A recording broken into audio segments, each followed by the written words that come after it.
The bullet hit her before anyone in the room even heard the gun. 1 second, Zuri Coleman was standing exactly where she always stood, 3 steps behind Kang Min-jae, holding his schedule, watching his back the way she had every single day for 6 years. The next second, she was falling. Not stumbling, not losing her footing, falling. The way people fall when something is torn through them and the body simply stops arguing with gravity.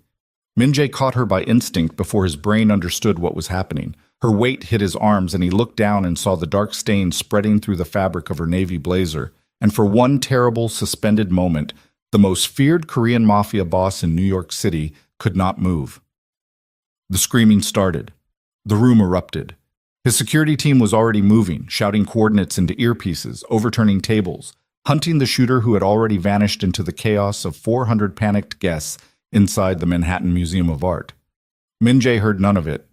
He was looking at Zuri's face. Her eyes were open. That was the thing that undid him. Her eyes were open, and she was looking at him with an expression he had never once seen from her in 6 years of working side by side. Not pain, not fear, relief. Like she had been waiting to do this for a long time and was simply glad it was finally done. "Don't," he said. The word came out wrong. Too hard, too sharp. The way he spoke to men who owed him money. He tried again. "Stay with me, Zuri. Stay with me right now." Her lips moved. He bent closer to hear her. "You have a 9 o'clock," she whispered. "Don't cancel it." Then her eyes closed. If you've ever watched someone collapse and realized, too late, how much they meant to you, then you already know what this story costs. This is not a love story about a powerful man and a beautiful woman. This is a story about what happens when someone spends 6 years protecting a person who never once looked back to check if they were still standing. And what that person does when they finally understand what they had. If this story makes you feel something, hit that like button and drop a comment with the city or country where you're watching from. I read every single one, and it means more than you know to see how far this story travels. Subscribe so you don't miss what comes next. Because what happens in that hospital room, what Min-jae finds in Zuri's office after she goes into surgery, is going to change everything you think you know about what it means to be loyal to someone. Now, back to the night it all broke open. The charity gala had been Zuri's suggestion, or rather, she had put it on his calendar 14 months ago with a note clipped to the front in her small, precise handwriting. This appearance would benefit the Kang Foundation's public posture. Attendance strongly recommended. She had written strongly recommended the way some people write mandatory, but she never used that word with him. She had learned somewhere in the first year that the word mandatory made him push back on principle. Min-jae had not wanted to attend. He had told her so 3 times in the 48 hours leading up to it, and she had responded each time with a variation of the same answer. "I understand. Your car is scheduled for 7:15. Until he stopped arguing and put on the suit she had already sent to the penthouse, dry cleaned and pressed. The museum had been rented for the evening by one of the city's oldest charitable organizations, the kind with marble floors and donor plaques on every wall and waitstaff trained to look straight through you unless you were holding a full glass. 400 guests, senators, hedge fund managers, a former mayor, and the particular category of Manhattan socialite who used charity as a synonym for networking. Min-jae moved through the room the way he always moved through rooms, with the particular stillness of a man who doesn't need to take up space to own it. He shook hands with the people whose hands were worth shaking. He said nothing that could be quoted. He accepted a glass of champagne and did not drink it. Zuri followed at her standard 3-step distance, her tablet angled slightly away from view, her earpiece in, her eyes moving constantly across the room in the pattern Min-jae had never consciously noticed. Entrance points, exits, staff positions, sight lines. He had a head of security for all of that, a full team. 12 men positioned throughout the venue, 2 outside the building, 1 in the vehicle. He just didn't know that Zuri's version of that was more comprehensive than any of theirs. Mamuchat. She had spotted the problem 40 minutes before it happened. A waiter, late 20s, hired through the catering agency the museum used, but the badge number didn't match the staff manifest she had cross-referenced that morning.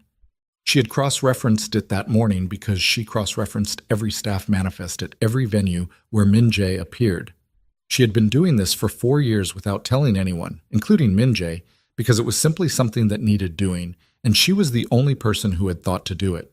She had flagged it quietly to the head of security, a man named Park Sung-ho, through a text message at 9:14 p.m. Park had texted back, "We have eyes on all staff. Stand by." At 9:22, the waiter had moved to the west corridor. At 9:26, Zuri's eyes found the antique mirror hung decoratively on the corridor wall. An ornate piece, 18th century, positioned at an angle that made it essentially useless as a mirror and essentially perfect as a way to see behind you without turning around.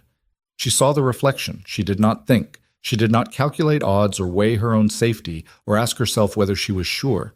She had spent 6 years building the kind of certainty that doesn't require hesitation, and it kicked in the way it always had, quietly, without announcement, without drama. She moved. 3 steps became 1 step. Her body was between Min Jae and the corridor mouth before the gun cleared the waiter's jacket. The shot hit her in the left shoulder, punched through the muscle, and she was already falling when Min Jae turned and found her collapsing into him, and the room became chaos. He held her on the floor of the museum corridor with his jacket pressed against the wound, and her blood on his hands, and his suit, and the marble tile, and he kept talking. He didn't know what he was saying, just kept talking because it seemed like the most important thing was to keep her from retreating somewhere he couldn't follow. His security team had the shooter down in under 2 minutes. The museum was in lockdown. Ambulances were en route. Min Jae registered none of this except as background noise. He was looking at the small laminated card that had slipped from Zuri's jacket pocket when she fell. It lay on the marble beside her, and it was the size of a business card, and on it, in her small handwriting, was printed a single line. Emergency contacts. No family listed. Contact Dr. Hana Lim, colleague, 212-555-0174. No family. He had not known that. He had not known whether she had a family. He had not known her emergency contact. He had not known, standing here with her blood on his hands and her eyes closed, and the ambulance still 3 minutes away, almost anything about the woman who had spent 6 years standing 3 steps behind him. The shame of it hit him like something physical. He rode in the ambulance with her.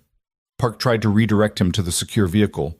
Min Jae walked past him without a word and climbed in beside the gurney, and something in his face made the paramedics decide not to argue. He sat in the plastic seat with his hands on his knees and watched them work on her and tried to remember her birthday. He couldn't. He tried to remember if she had ever mentioned where she grew up, what she did on weekends, whether she had friends, whether she was happy, whether the job, his life, his constant demanding chaos of a life, was something she had chosen because she wanted it, or because she'd needed the income, or because of some other reason he had never once thought to ask about. He came up with nothing. Not because the information didn't exist. She had worked for him for 6 years and she was a human being with a full life outside of his orbit, which meant the information absolutely existed, but because he had never once asked. He had treated her the way he treated his phone. Necessary. Reliable. Invisible until it stopped working. The thought made him sick with himself. She came out of surgery 4 hours and 11 minutes later. The bullet had fractured her shoulder blade and torn through muscle, but missed the subclavian artery by centimeters. The surgeon used the word fortunate twice. Min Jae stood in the hallway and listened to the word fortunate and felt something in his chest that he didn't have a name for. She was moved to a private room at 2:47 a.m. Min Jae had the hospital's best suite arranged within the hour. Not the standard upgrade, but the actual best suite, the one with the real furniture and the south-facing window, the one they kept for visiting foreign dignitaries and the kind of wealthy patients who never had to ask what things cost. He did not tell anyone he was doing this for his secretary. He did not particularly want to examine why. He sat in the chair beside her bed and looked at her face, which was slack and pale against the white pillow, and the monitors beeped their steady, indifferent rhythm. And somewhere around 4 in the morning, he realized he was still holding the laminated card he'd picked up off the museum floor. No family listed. He set it on the nightstand beside the water pitcher. He stayed until dawn turned the window gray. Then he went to her office. He told himself he was looking for information, contact lists, next of kin, something useful. This was not entirely a lie. It was also not the whole truth. Zuri's office was on the 14th floor of the Kong Industries building, a corner room that she had somehow made feel entirely unlike every other corner room in the building. Where the executive floors tended toward the specific brand of aggressive minimalism that said, "I am important and I don't waste time on comfort," her office had a small potted plant on the windowsill, a well-worn paperback spine-up on the edge of the desk, and a photograph pinned, not framed, pinned, to the corkboard beside the monitor. He looked at the photograph. Two women standing in front of what appeared to be the Prospect Park band shell. One was Zuri, maybe 5 or 6 years younger, laughing at something outside the frame with her whole face. The other woman he didn't recognize. He had never seen Zuri laugh like that in 6 years. He stood there for a long moment looking at the photograph of the laughing woman he had employed for 6 years and barely known, and then he sat down in her chair and began to look through her files. He was not prepared for what he found. The surface organization was what he expected from her, meticulous, cross-indexed, color-coded with a logic that revealed itself the longer you sat with it. Every file had a date, a subject header, a priority rating, and a brief note in her handwriting explaining the context and her recommended action. He pulled the first file that wasn't labeled with standard company business. Contingency. Kangmin J. Security Protocol Variants. Updated. Quarterly. He opened it. It was 43 pages long. 43 pages of security protocols she had developed herself, outside of the official security team, cross-referenced with the official team's protocols, and updated every 3 months to account for changes in Min-jae's schedule, known threats, neighborhood surveillance patterns, and what she had labeled behavioral predictability windows, the times of day and week when Min-jae's movements were most consistent and therefore most vulnerable. She had been tracking his vulnerabilities, not to exploit them, to close them, quietly, invisibly, without ever being asked. He turned to the section labeled Threat Assessments, active, and found 47 names he recognized and 3 he didn't. Against each name was a summary of the threat level, the basis for the assessment, and a recommended response. Against 2 names were notes that said, escalated to Park SH. No action taken. He called Park. The Donovan situation in March, he said when Park picked up on the second ring. Zuri flagged it to you? A pause. Sir, she flagged several, Donovan specifically. Yes. She sent a file. I reviewed it and assessed the risk as manageable. Manageable. Min-jae read the entry again. Zuri had assessed the Donovan situation as high risk, immediate attention recommended, and had included 17 supporting data points. When the Donovan situation resolved, how did it resolve? Another pause. We reached an arrangement. Which cost us how much? Sir, how much, Sung-ho? The number Park named was significant. Min-jae looked at Zuri's note, which said in plain language that earlier intervention would have prevented the need for a financial arrangement entirely. He closed the folder. He opened another. Operations. Unofficial. Route variance log. She had been tracking his convoy routes independently for 4 years and flagging variance recommendations to his driver, not through official channels, not with his knowledge or authorization, but directly, quietly, through brief notes left in the driver's pickup manifest. He pulled the variance logs. On March 14th, the rerouted path had avoided the block where a federal task force had been conducting a raid that evening. The original route would have placed the convoy directly in the path of the operation. On July 7th, the rerouted path had avoided the underpass where, according to a police report filed the following day, a vehicle had been positioned by persons unknown with what investigators believed was an intent to intercept a target. On November 3rd, the rerouted path had been longer by 8 minutes and had avoided a road that collapsed under a utility failure 2 hours later. 3 incidents. 3 avoidances. And those were just the ones in the log. The log went back 4 years. He sat very still in her chair and read the whole thing. It took him 2 hours. By the time he found the folder labeled Personal, Boss, which was filed at the very back of the bottom drawer under a copy of the office lease agreement, his hands were not entirely steady. Inside were 2 items. The first was a receipt from the florist on 58th Street, dated the second week of September, for each of the past 5 years, for a single arrangement of white lilies. The second was a small notebook, handwritten, in her small, precise script. He opened it. The first entry was dated January of the year she'd started. It said, "He doesn't eat before difficult meetings. He thinks it makes him sharper. It makes him irritable and more likely to escalate. Find a way to ensure breakfast is available before the Chen negotiation on Thursday." The next entry said, "He canceled the afternoon with the Holloway people. He doesn't realize they're connected to the Reyes situation. Need to manage the reschedule carefully." The entries continued, page after page, year after year. Not a diary, not complaints, not the venting of a frustrated employee. They were operational notes, observations, strategies for keeping him safe, effective, and functional. Written in the same tone she used for everything, precise and unromantic. But underneath the precision was something that took him a full 10 minutes of rereading to correctly identify. It was care. Not the word she would have used. She probably would have called it professional responsibility or operational necessity or something else measured and deflecting.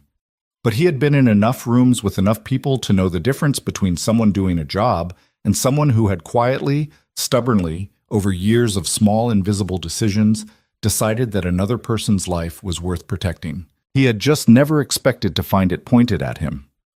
He was still sitting in her chair, the notebook in his hands, when Park knocked and entered at 8:15. Park took one look at Min Jae's face, and whatever he'd been planning to say became something else. "Sir?" "Sit down." Park sat. "Tell me everything she flagged that your team didn't act on." Park was quiet for a moment. Then, "This could take some time." "Good," Min Jae said. "We have time." He set the notebook on the desk between them and pressed his palm flat against the cover, the way you do with something you're not ready to let go of yet. Outside the window, New York moved through its morning without him, indifferent and relentless, the way it always had. For the first time in 6 years, Kang Min Jae didn't care about any of it. He wanted to know who Zuri Coleman was. He was starting to understand that he had been the last person in her life to find out. Park Sung-ho had been with Min Jae for 11 years. He had watched the man walk into rooms where people wanted him dead and walk back out again without changing his expression. He had seen Min Jae negotiate across a table from men who had killed other men for sport and come away with everything he wanted. He had, on 2 separate occasions, physically shielded Min Jae from violence and counted it as the most important work of his life. He had never once been afraid of Kang Min Jae. He was a little afraid of him right now. Min Jae hadn't raised his voice. That was the thing. He was sitting behind Zuri's desk in Zuri's chair with Zuri's notebook in front of him and his hands completely still, and his voice when he spoke was the same temperature as the marble floors downstairs, the kind of cold that isn't dramatic. The kind that's just cold, the way certain rooms are just cold, and you realize it's been cold for a long time and you simply hadn't noticed. "The Donovan situation," Min Jae said. "Walk me through your reasoning." Park kept his posture straight. He had learned a long time ago that slouching in front of Min Jae read as guilt whether or not guilt was warranted. "She sent a risk assessment. I reviewed it. My team reviewed it. We assessed the situation differently than she did." "She assessed it as high risk, immediate attention." "Yes." "And you assessed it as manageable." "At the time, the intelligence we had, her intelligence was better than yours." Min Jae said it without inflection, not an accusation, a statement of fact being entered into the record. "The outcome confirms that. The financial resolution we reached, that number, confirms that. Her early intervention recommendation, had it been followed, would have prevented the need for that resolution entirely." Park said nothing. "That's not a question, Sung-ho. I'm not asking you to defend yourself. I'm establishing what happened." "Understood. How many times did she flag something to your team that your team did not act on?" The question sat in the air between them. Park had known, the moment Min Jae called him at 4 in the morning about the Donovan file, that this conversation was coming. He had spent the drive over running numbers in his head. Formally, Park said carefully. 11 times over 4 years. Min Jae's eyes moved to him slowly. Formally. There were informal communications, notes to the drivers, adjustments she made through administrative channels that technically fell within her authority to make. How many of those? Park exhaled. We'd need to pull the full record to give you an exact count, but based on what I've seen, the root variances alone, across 4 years, I'd estimate in the range of 30 to 40 separate interventions. The room was very quiet. 30 to 40, Min Jae repeated. Approximately. And how many of those resulted in outcomes that later proved she was correct? Park thought about lying. Not out of self-preservation, he was past that, but because the accurate answer was going to land in a specific way, and he wasn't sure the room was built to hold it. Most of them, he said. From what I can piece together, most of them. Min Jae picked up the small notebook and set it down again. The gesture was controlled, but Park had known this man for 11 years, and he saw the thing underneath the control. The same thing he'd seen when Min Jae came out of the ambulance at the hospital with blood on his suit and the particular look of someone who had just been shown a map of territory they thought they knew. I want a full audit, Min Jae said. Every communication she sent to this organization over 4 years, every flag, every recommendation, every variance request, every note to the drivers. I want it cross-referenced against outcomes. I want to know exactly what we had and what we did with it. That's a significant undertaking, said. Then you should start immediately. Park stood. He was almost to the door when Min Jae spoke again. Sung Ho. He stopped. The gala. Last night. Her flag about the staff manifest discrepancy. Walk me through the timeline. Park turned back slowly. She texted me at 9:14. The badge number irregularity on a catering staff member. And your response? I confirmed receipt and told her we had eyes on all staff. Did you pull the badge irregularity? A pause that lasted slightly too long. We initiated a check, but the shooter was already moving by the time your team identified him. The situation developed quickly. She identified him 40 minutes before he moved. Min Jae's voice still hadn't changed temperature. Your team identified him after the gun was already in his hand. That is the distinction I'm making. Park's jaw tightened. Yes, sir.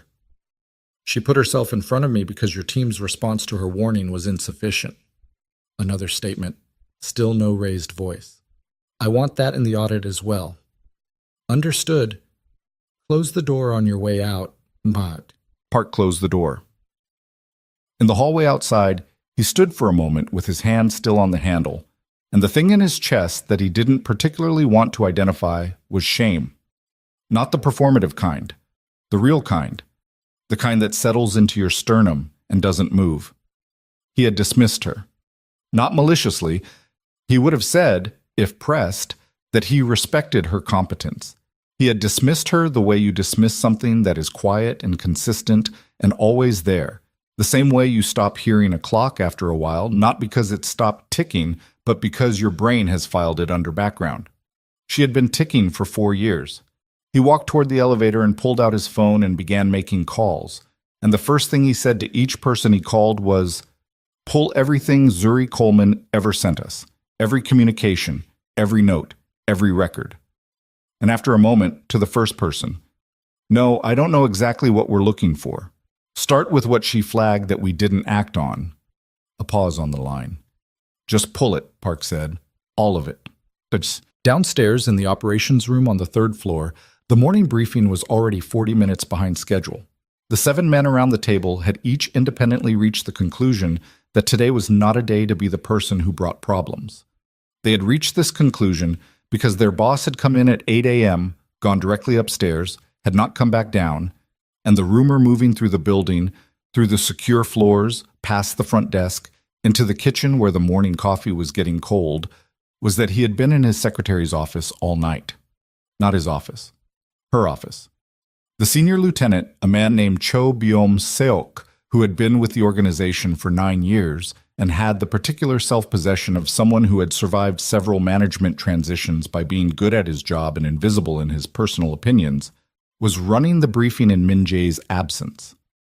He was halfway through the security debrief on the previous night's incident when the door opened and Min Jae walked in. The room adjusted.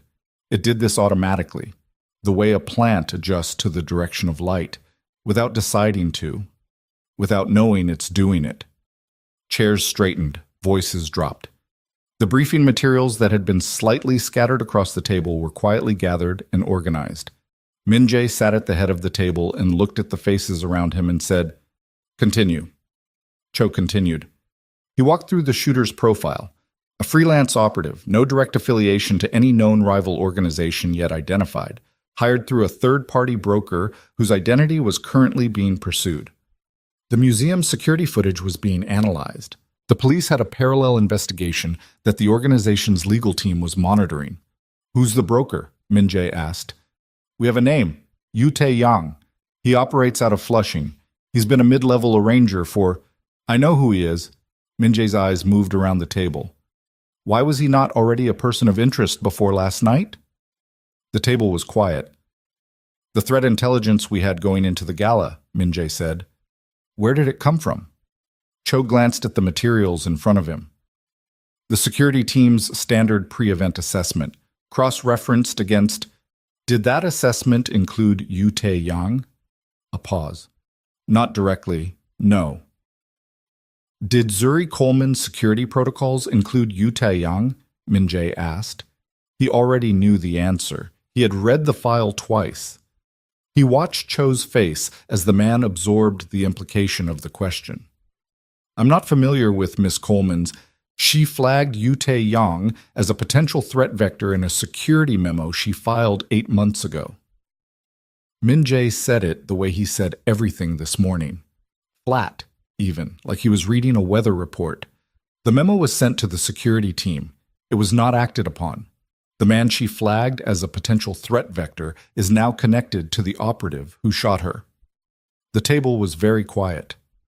"I want to know," Min Jae said, "how an executive secretary with no formal security training and no official intelligence access produced a threat assessment that identified a relevant actor 8 months before my security team did." Nobody had an answer to that. Several people looked at their hands. One person looked at the door, which was a mistake, because Min Jae noticed, and his attention moved to that person and stayed there for 3 seconds before moving on. And those 3 seconds were deeply uncomfortable for everyone present. "I'm going to ask that question again in 5 days," Min Jae said. "I'd like an answer by then." He pushed back from the table. "Move the Yu Tae-yang situation to priority. I want him located today." He stood and left. The room released a collective breath. Cho Byung-seok looked at the materials in front of him, then at the door Min Jae had walked out of, and made a private decision that he was going to pull every memo Zuri Coleman had ever written and read them personally before he did anything else today. At noon, Min Jae went back to the hospital. He brought white lilies. He had told the assistant who'd called to confirm his afternoon schedule that he needed lilies, white ones, fresh, not from a grocery, and she had not asked why, which he appreciated.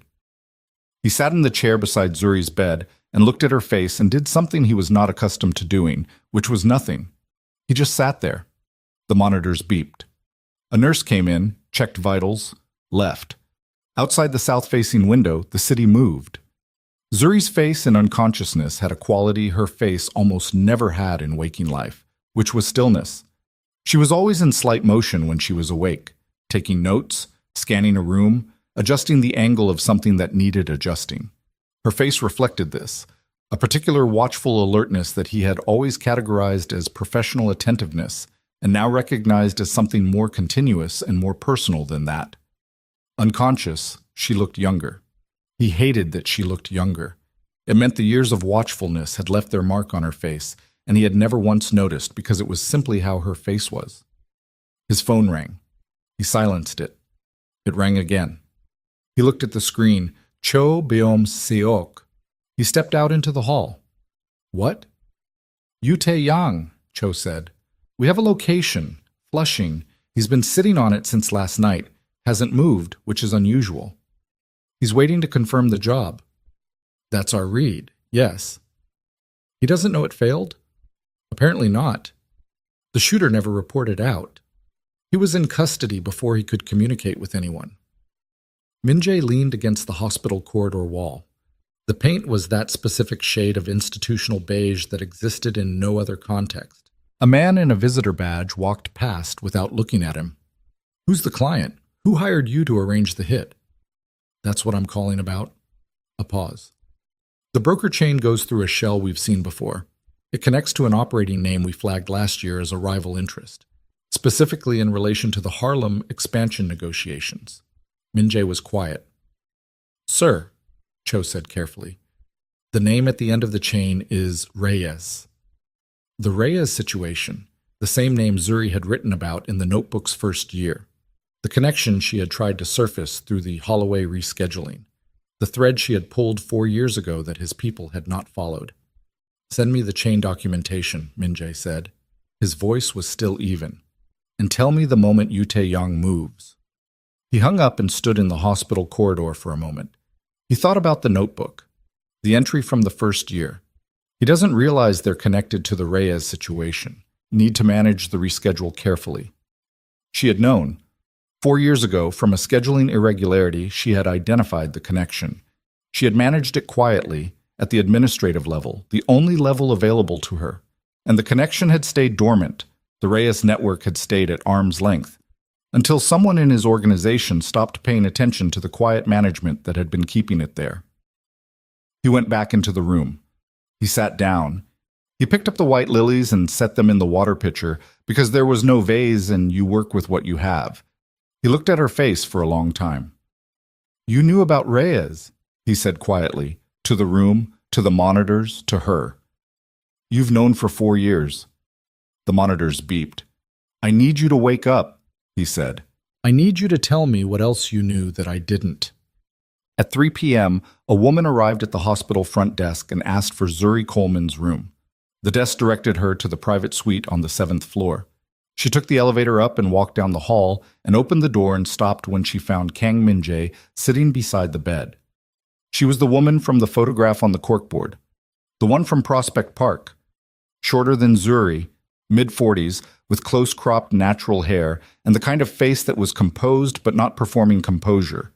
She was holding a tote bag with what looked like paperbacks inside.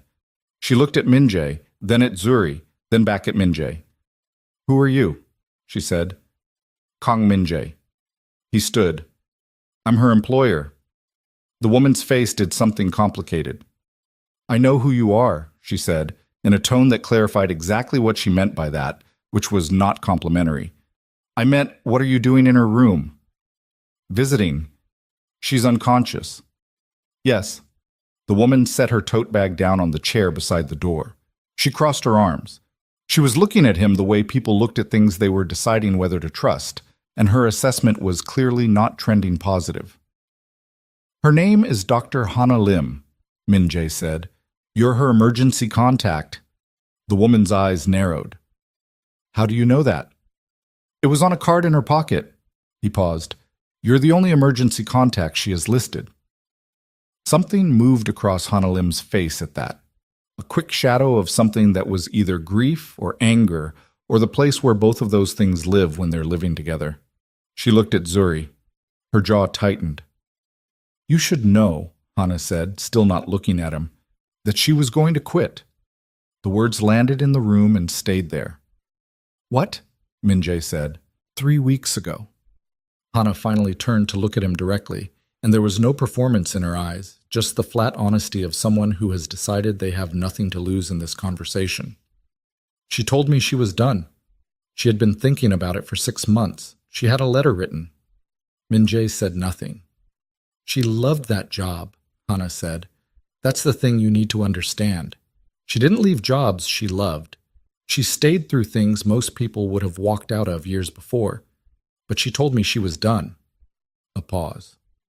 She said she was tired of being invisible.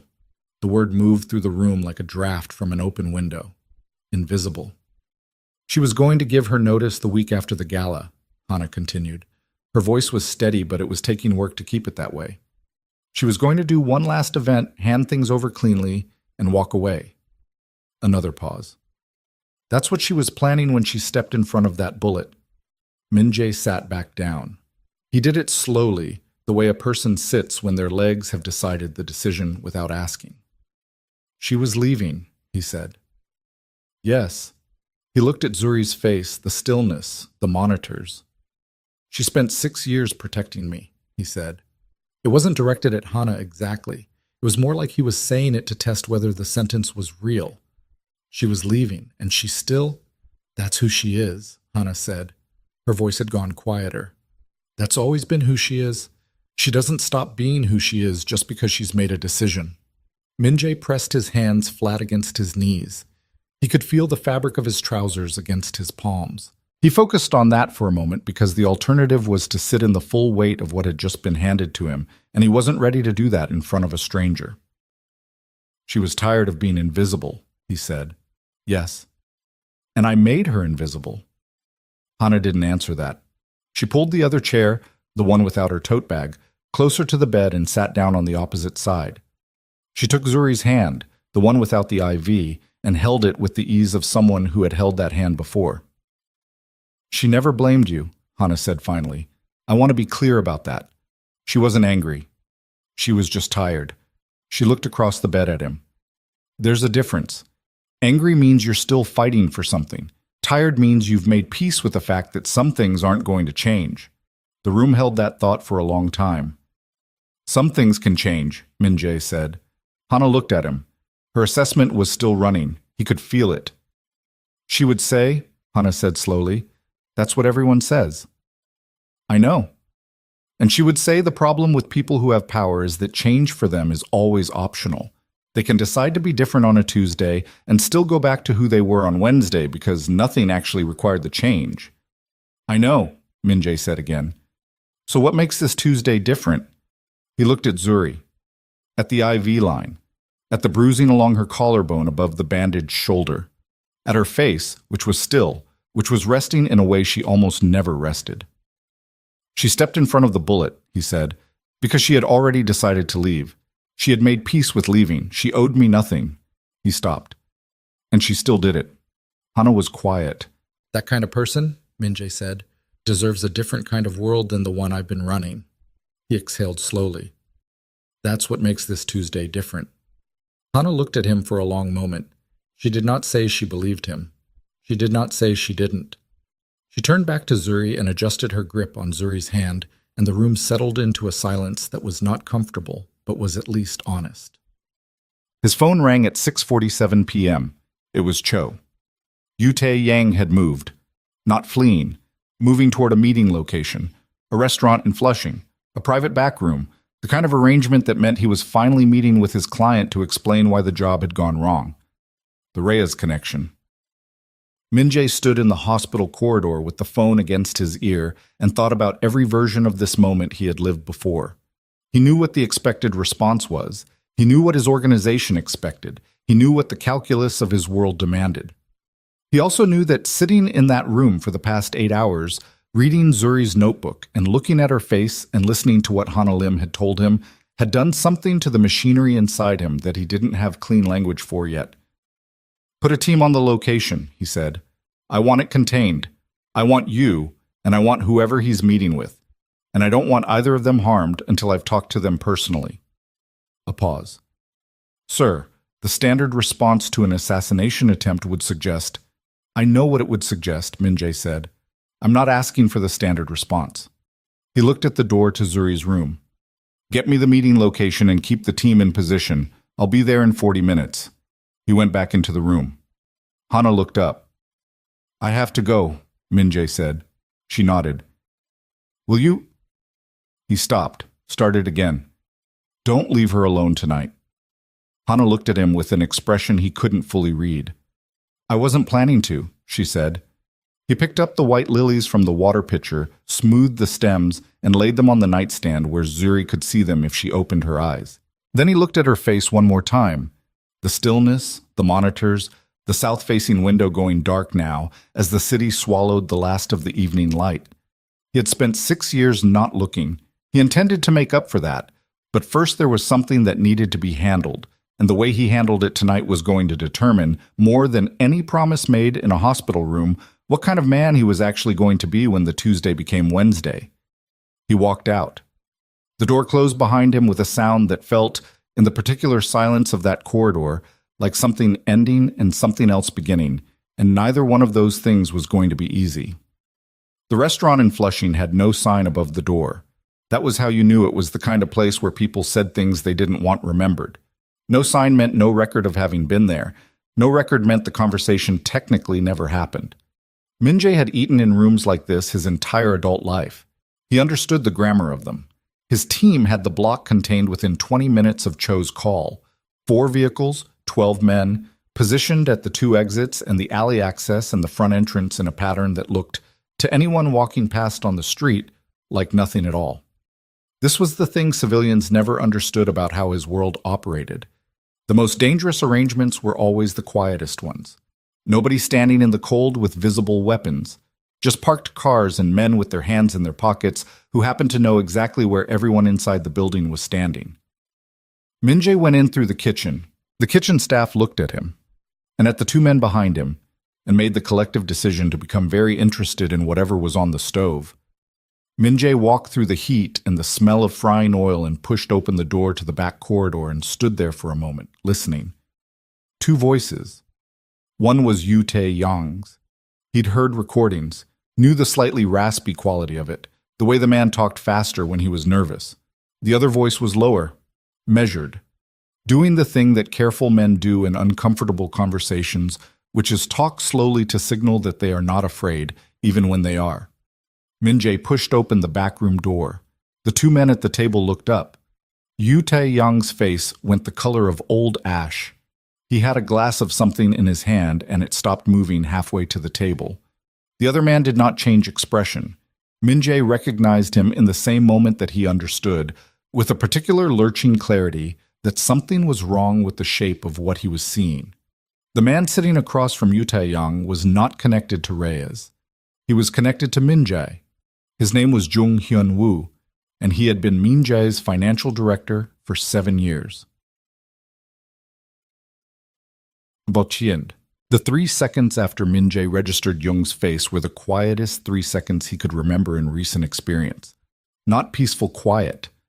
The kind of quiet that exists in the half-second after a car accident, before the pain arrives and before the brain has caught up to what the body already knows. Jung Hyun-woo. 51 years old, precise, conservative, loyal, or so the record read. Min-jae had promoted him twice, had trusted him with the organization's most sensitive financial architecture, had stood beside him at his daughter's wedding 3 years ago and drunk too much whiskey and listened to Jung give a speech about the importance of people who stayed. "Close the door," Min-jae said. The man behind him closed it. Yoo Tae-young set his glass down. His hand was shaking slightly, and he was trying to stop it from shaking, which made it more obvious. Jung Hyun-woo looked at Min-jae with an expression that was working to stay neutral and not entirely succeeding. There was something underneath the neutrality. Not guilt, exactly. Something more complicated. The look of a man who has been expecting a specific door to open and is managing the fact that it has finally opened. "Sit down, Min-jae," Jung said. "I'll stand. There are things you need to hear, and I would prefer, Min-jae said very quietly, "that you explain to me what you're doing in a room with the broker who arranged the attempt on my life." The word arranged landed on Yoo Tae-young like a physical weight. He made a small, involuntary sound and pushed his chair back an inch and stopped himself from pushing it further. Jung did not flinch. "I'm the one who arranged it," he said. "You was the instrument. I was the client." The room did not move. Min-jae's 2 men behind him did not move. Min-jae himself did not move. "Say that again," Min-jae said. "I arranged the attempt," Jung said. His voice was level in a way that cost him something to maintain. Min-jae could see the cost of it in the muscles at the side of his jaw. The Reyes connection in the financial chain was deliberate misdirection. I knew your team would find it if they looked. I needed them looking in the wrong direction long enough to give me room to manage the fallout. Min-jae looked at the man he had trusted with 7 years of his organization's financial life and felt something that was not quite anger and not quite grief, and was mostly a cold, settling recognition. The recognition of a person who has been wrong about something fundamental and is now in the process of understanding exactly how wrong and exactly how long. Why? Min-jae said. One word. Jung exhaled. He folded his hands on the table. He had always had the hands of someone precise, the fingers even, the nails kept, no unnecessary movement. Because you were going to find out, he said, about the Harlem accounts, about the diversion structure, and when you found out, what happened next was going to be predictable. A pause. I was managing the predictable. Min-jae stared at him. The Harlem accounts. Jung looked at him steadily. 22 million over 3 years, structured across 6 operating entities. The architecture was clean. I did not expect it to surface. What surfaced it? A pause that lasted slightly too long. Zuri Coleman, Jung said. The sound of her name in this room, from this man, in this context, was something Min-jae felt in his back teeth. Explain that, Min-jae said. 8 months ago, she filed a security memo that included a financial anomaly flag. She wasn't looking at the accounts directly. She doesn't have that access. But she was cross-referencing security expenditures against operational records, which she apparently did regularly as part of her threat assessment work. And she identified a discrepancy in the Harlem operational budget that she flagged as potentially indicating undisclosed third-party payments. Min-jae remembered the memo. He had read it twice this morning. In the section on financial indicators, secondary, she had written, discrepancy identified in H district operational disbursements, Q2 to Q3.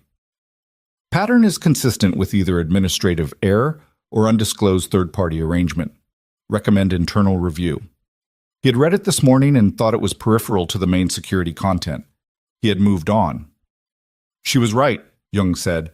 She had identified the edge of the structure. If anyone had followed the thread, he stopped. The memo went to the security team. Park didn't route it to finance. Under normal circumstances, that's where it would have ended. But she followed up, quietly, through administrative channels. She requested budget reconciliation documents from my department 4 weeks ago. Jung looked at his folded hands. My assistant flagged the request to me.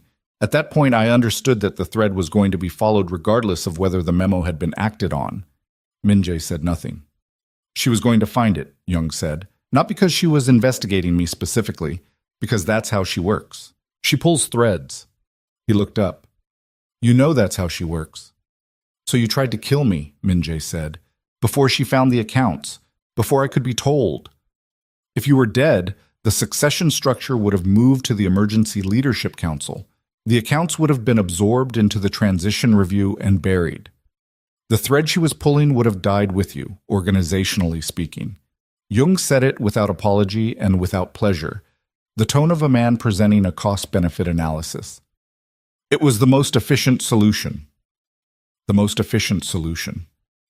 Min-jae looked at the man who had stood at his right side for 7 years and called eliminating his life the most efficient solution, and something inside his chest went very still. Not the performing stillness. The real kind. The kind that comes after everything else has burned off. She took the bullet, Min-jae said. The bullet you ordered. She took it. Jung's composure fractured slightly for the first time. Something moved across his face that might have been the beginning of something human, but it was brief and he contained it. I did not anticipate. Nobody anticipated her, Min-jae said. That's been the consistent failure in this organization for 6 years. Nobody anticipated her. He looked at Yu Tae-yang, who had been sitting with the stillness of a man attempting to become part of the furniture. You, Min-jae said. Yu's eyes moved to him. You'll give my team everything, every communication, every instruction, every financial record attached to this arrangement. You'll do this voluntarily and completely. Yu nodded. The nodding had a slightly frantic quality. Good. Min-jae looked back at Jung. Stand up. Jung stood. You're going to come with me, Min-jae said, and we're going to have a much longer conversation than this one. And then? The question was sincere. Young Hyun Woo was 51 years old and had spent his life in rooms where the answer to that question was understood by everyone present. He was asking it anyway because he was, at the bottom of everything else, a precise man who preferred explicit information to implication. Min-jae looked at him for a long moment. "I don't know yet," he said, which was true, and which was, if Young had known him as well as he thought he did, the most frightening answer Min-jae could have given, because the man Jung had arranged to have killed would have had an immediate and predictable answer to that question. The man standing in this room did not. That was either better or worse, and Young Hyun-woo didn't know which, and that uncertainty was the thing that finally, visibly, shook him. They brought Young back to the building, not to the operations room. Min-jae put him in a conference room on the 6th floor, the one without windows, the one used for sensitive conversations, with 2 men outside the door and a third inside who had instructions to be present but silent. Then Min-jae went to his own office for the first time since the previous evening and sat behind his own desk and looked at the surface of it, which was exactly as he'd left it, and tried to inventory what the last 18 hours had done to his understanding of his own organization. His financial director had embezzled $22 million over 3 years. His financial director had then arranged his assassination to prevent discovery. The discovery that had triggered the assassination attempt had originated with his executive secretary through a routine cross-reference she'd performed as part of security work that was not technically her job, while also preparing to resign. His security team had failed to act on her warning about the shooter. His security team had failed to act on 11 formal threat flags she had submitted over 4 years. The woman who had done more to protect his organization than any single person currently drawing a salary from it had been sitting 3 steps behind him for 6 years, and he had been treating her like a very good calendar.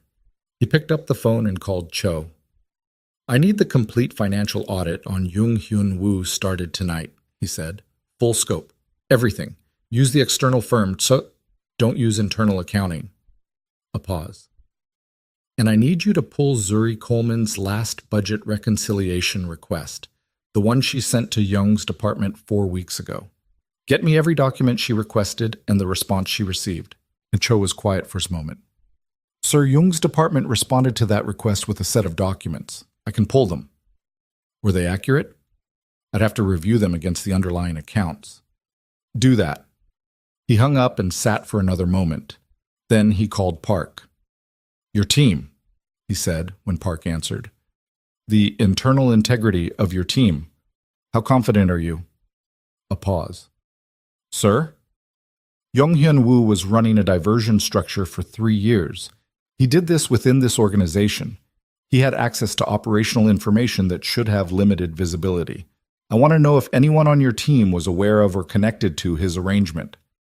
The silence on Park's end had a quality to it, the quality of a man recalibrating. "I would need to. How confident are you? Number." 70%, Park said after a moment. "Maybe 75. "That's not a confidence level. That's a liability." "I understand. I want internal review on every member of your team who had contact with Young's department in the past 3 years. Don't tell them what you're looking for. Start with the 2 team members who were responsible for the threat assessment going into the gala." He stopped. "And Sung-ho?" "Sir." "The fact that Zuri Coleman's security work was more effective than your team's output over 4 years. I don't need that explained to me. I need it fixed. I need to know what structural changes make this organization impossible to compromise from the inside. I need that analysis on my desk by the end of the week." "Understood." Min-jae hung up. He sat in his office and the building moved around him. The sounds of an organization operating, phones, footsteps, muffled conversation. And he thought about $22 million and a notebook full of meticulous care and a woman who had decided to leave and stepped in front of a bullet anyway. He thought about Young's voice saying most efficient solution. He thought about Zuri's handwriting saying, "Don't let him skip breakfast before dangerous negotiations."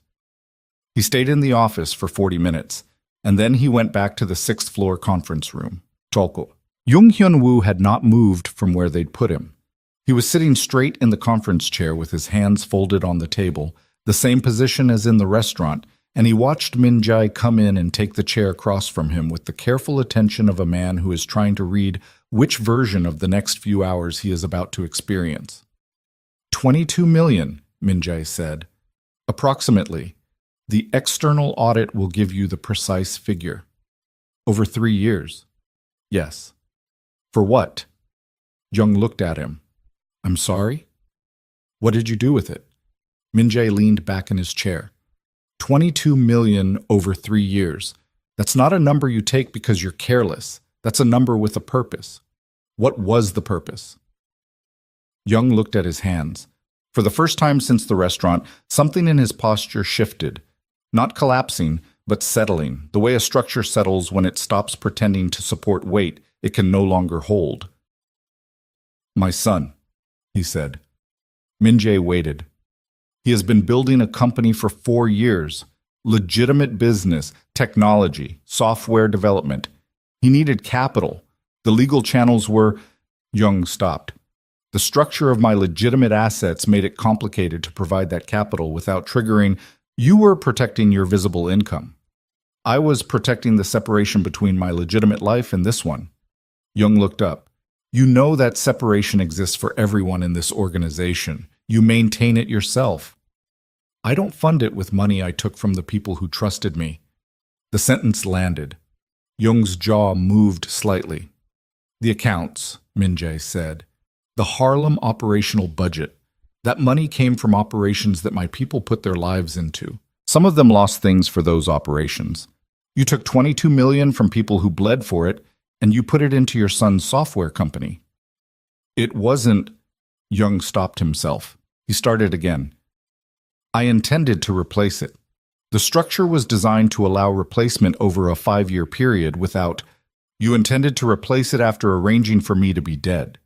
Min Jae's voice was still cold, still even. Your replacement plan required my death, Hyunwoo, because while I was alive, Zuri was going to find the accounts, and then I was going to find out. And your replacement plan becomes irrelevant. He stopped. You didn't intend to replace it. You intended to survive long enough to not have to. Young Hyun-woo was quiet for a long time. The third man in the room, the silent one, standing by the far wall, had not moved since Min Jae came in. Your son, Min Jae said. Does he know where the capital came from? Something crossed Young's face that was different from everything that had preceded it.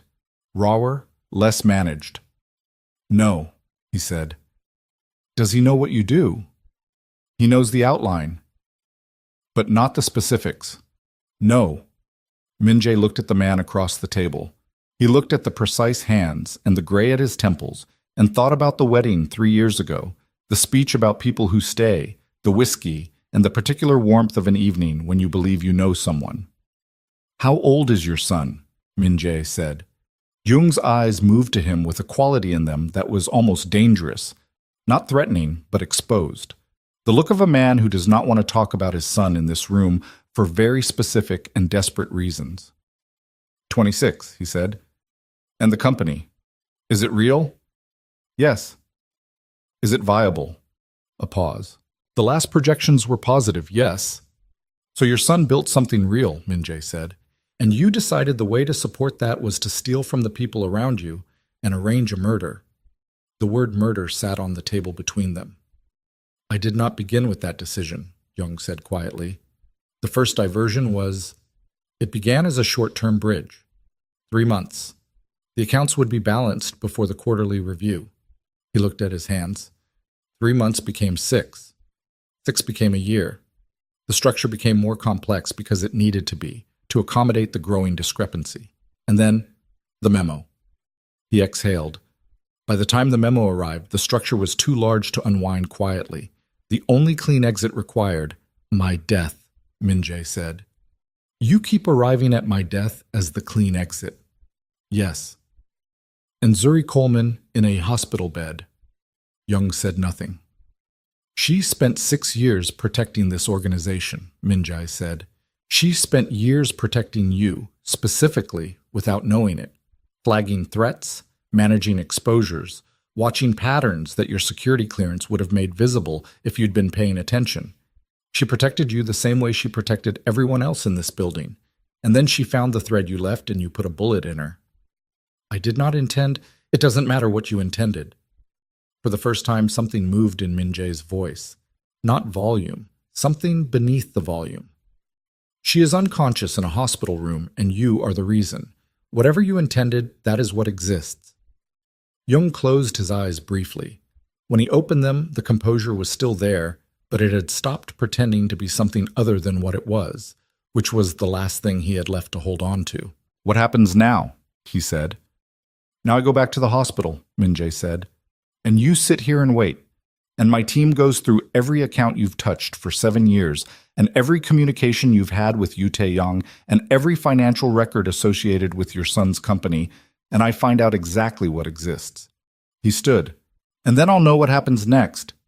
He walked to the door. Min-jae? Jung's voice. Quiet. Using the name without the title, the way he hadn't since the early years. Min-jae stopped. The security memo she filed, Jung said. The one that started this.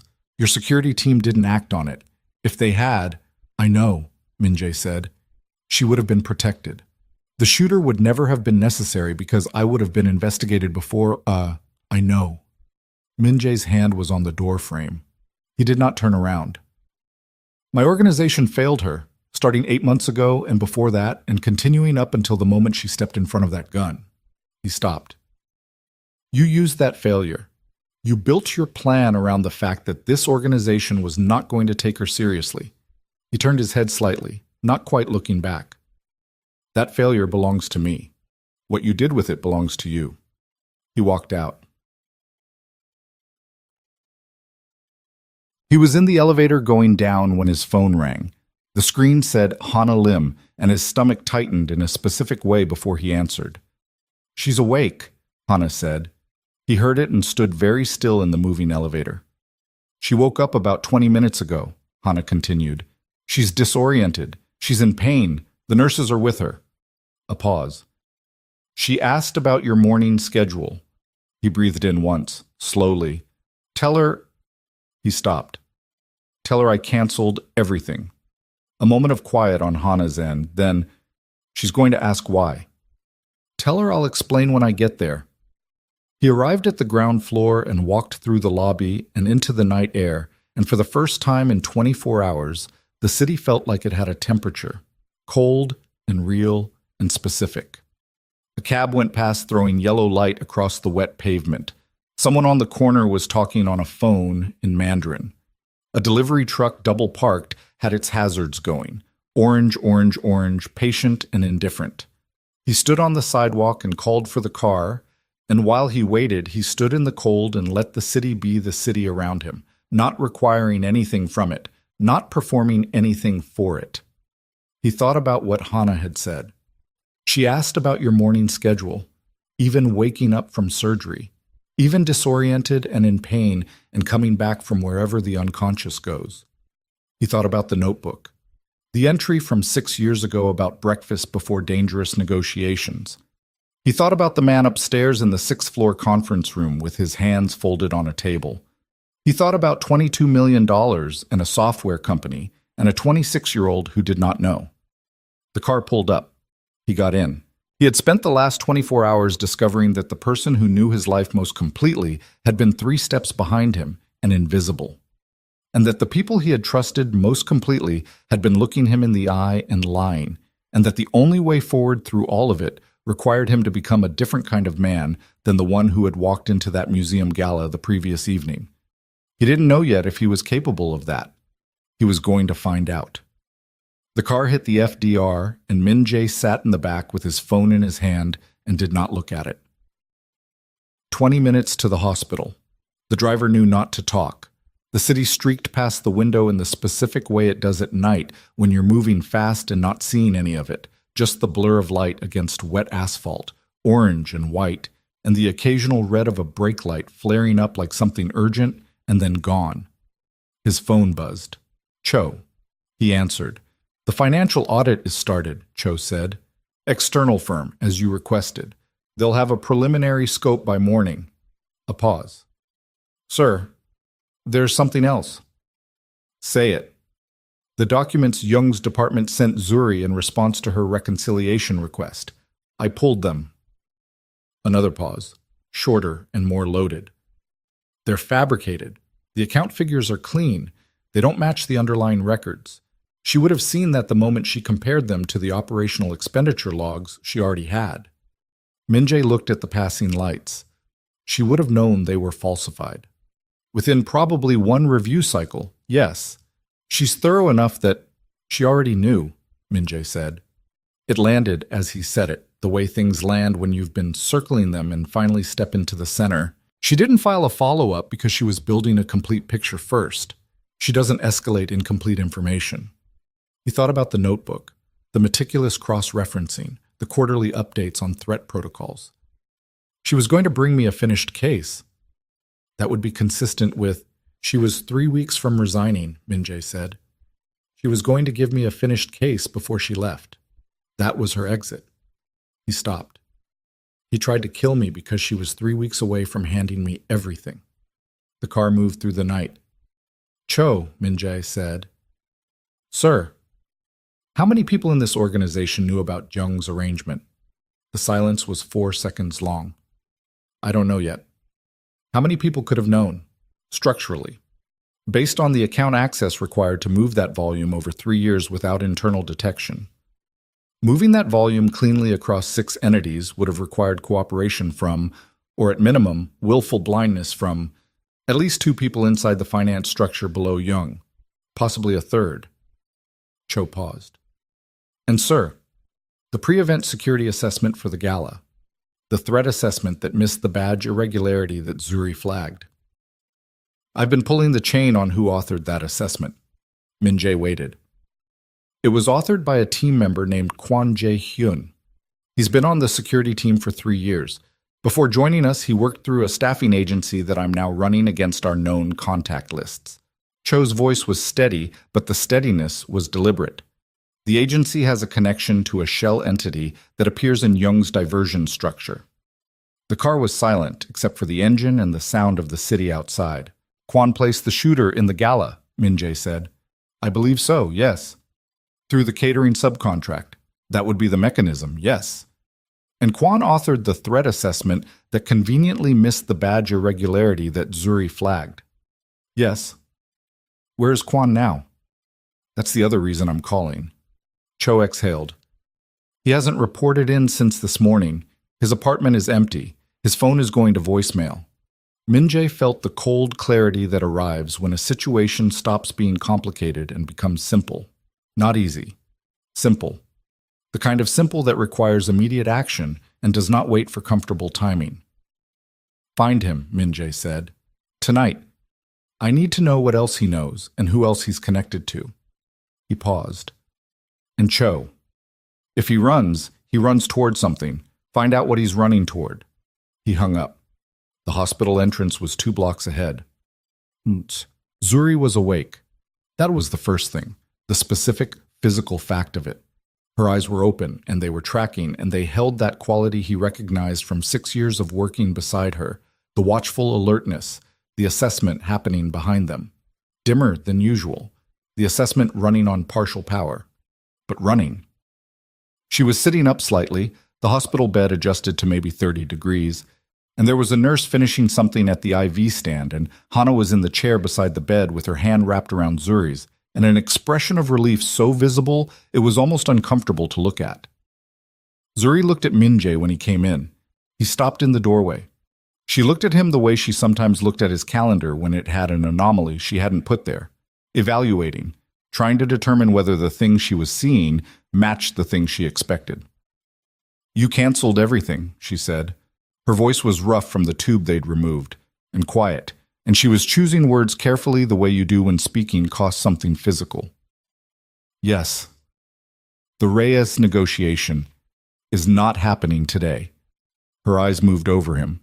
The suit he was wearing, a different one from the gala, but she probably noted that. The specific quality of tiredness on his face, the thing he was carrying that was not his usual weight. What happened? She said. The nurse finished and left. Hana looked at Min-jae. He looked back at her, and something in his face communicated something, because Hana stood slowly and said to Zuri, "I'll be right outside." And Zuri looked at her with an expression that said they were going to discuss that decision later, and Hana left. Min-jae pulled the chair close to the bed and sat down. He looked at her face for a moment, the bruising at her collarbone, the bandaged shoulder, the IV line running into the back of her hand. "Jung Hyun-woo arranged the shooting," he said. He watched her face. There was a half-second of something, not surprise exactly, more the look of a person who has been tracking a set of numbers and just had the sum confirmed. "The financial discrepancy," she said. "Yes." "I wasn't certain," she said. "I had the falsified documents from his department. I needed the underlying tspot." "I know," Min-jae said. "You were building the case." She looked at him. "You read the reconciliation request." "I read everything," he said. "Your security protocols, the root variance logs, the contingency files." He paused. "The notebook." Something shifted in her expression. Small, barely visible. The particular expression of a person who has kept something private for a long time and is processing the fact that it no longer is. "The notebook was personal," she said. "I know. I'm sorry." She looked at the window, the city outside, dark and indifferent, doing what cities do. "What are you going to do about Jung?" "That's being worked on." "His son doesn't know," she said. Min-jae looked at her. "How do you know about his son?" "Because I've been doing financial cross-referencing on this organization for 4 years, and Jung's son's company started receiving unusually large capital injections in the same quarter that the Harlem discrepancies began." She said it without emphasis, without looking away from the window. "I pulled the company's public filings. The capital structure doesn't match Jung's declared personal assets. It wasn't hard to see." A pause. "His son thinks the money is clean. You can tell from the way the company operates. Totally legitimate, proper accounting, proper reporting. He didn't know." "I came to the same conclusion," Min-jae said. Zuri turned back from the window. She looked at him directly. "What are you going to do about it?" "I don't know yet." She studied his face. "You could use it," she said. "The son. As leverage." "Yes." "Are you going to?" He looked at her. "No." Something in her face shifted again, assessing. "Why not?" "Because using an innocent person as leverage is—" He stopped. He thought about what he was going to say and decided to say the true version instead of the polished version. "Because I've been reading what you wrote for 6 years, and I don't think that's the kind of organization you were protecting." The monitors beeped. Outside in the hallway, someone walked past. Zuri looked at him for a long moment. "You were going to say something else," she said, "before you said that." "Yes." "What?" "I was going to say it was bad strategy," which is also true. "But it's not the only reason." She held his eyes. She was clearly tired. The specific tiredness of someone operating on reduced reserves and choosing carefully what to spend. But the eyes behind the tiredness were fully present, fully her. "You found the notebook," she said quietly. "Yes." "Then you know I was leaving." "Yes." She looked at the IV line, then back at him. "I'm not going to apologize for that decision. I'm not asking you to. It was the right decision, based on the information I had at the time." "I know." "What happened at the gala doesn't—" She stopped, breathed. The breath cost her something across the shoulder. "What happened doesn't change the reasons I made that decision." "I know that too," he said. She looked at him with the evaluating look. "Then what are you doing here at—" She glanced at the window, at the darkness. "Whatever time it is." 10:47, he said. "What are you doing here at 10:47 instead of managing what sounds like a significant organizational crisis?" He leaned forward, elbows on knees. He was close enough to the bed that he could see the precise line where the bruising at her collarbone changed color. He kept his eyes on her face. "The organizational crisis is being managed, by people I'm paying to manage it." He paused. "I'm here because you woke up, and I needed to see that you woke up." Zuri said nothing. "And because there are things I should have said a long time ago," he continued, And I understand if you don't want to hear them tonight while you're in a hospital bed. But I'm not willing to keep not saying them and wait for a better time that I don't get to guarantee. She looked at him, the evaluation running, the assessment. Say them, she said. He said them. Not smoothly, not in the ordered way he conducted negotiations, where each point built on the last and the structure carried the listener somewhere he'd already decided they were going. He said them the way you say things when you've been awake for 36 hours and read someone's private notebook and sat in a restaurant in Flushing and looked at the face of a man you trusted who had tried to have you killed, which is to say, without architecture, without performance, in the plain and slightly ragged language of something true. He told her what he'd found in the files, not the security protocols or the root variances. She knew those, she'd built them. He told her what it was like to read them as an outside person, to understand from the outside what she'd been doing for 6 years, the scope of it, the consistency of it, the fact that she had built a parallel protective infrastructure for his life using only her own judgment and administrative access, and had never once mentioned it or asked for anything in return. He told her about the lilies, the receipt for every year on the anniversary of his mother's death, the thing that had hit him, sitting in her office at 5 in the morning when he found that receipt. He told her he didn't know her birthday. He said it plainly, not as self-flagellation. As a fact, he was putting on the table between them because it was true, and she already knew it, and pretending it wasn't true would be an insult to both of them. She listened. She did not fill the silences. She did not make it easier for him. She sat with the IV line in her hand and her shoulder bandaged and her voice rough, and she listened to all of it, and her face was unreadable in the specific way her face was unreadable when she was taking in information and had not yet decided what to do with it. When he was finished, the room was quiet for a moment. April 14th, she said. He looked at her. My birthday, she said. April 14th. He held that for a moment. I'm going to remember that. You might want to write it down. Something moved in his chest that was not comfortable and not uncomfortable, just real, the way real things are, occupying space regardless of whether you invited them. Zuri? Don't, she said, not unkindly. Don't make promises tonight. You're running on no sleep and a crisis and whatever version of guilt this is. Promises made in those conditions aren't worth much, he finished. I know. They're worth less than nothing, she said, because they feel real to the person making them, and then the conditions change, and the person forgets what the conditions felt like, and the promise becomes a thing that happened once. She looked at her hand, the one with the IV. I've spent 6 years watching you make commitments in pressure moments and spend the next 6 months quietly renegotiating them.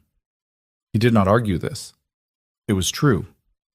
What I want from you, she said slowly, like she was choosing each word individually, if you want to talk about what comes next, is not promises. I want to see what you do on a Tuesday 3 months from now when there's nothing urgent and nobody in a hospital bed and the pressure is gone and it's just a regular Tuesday.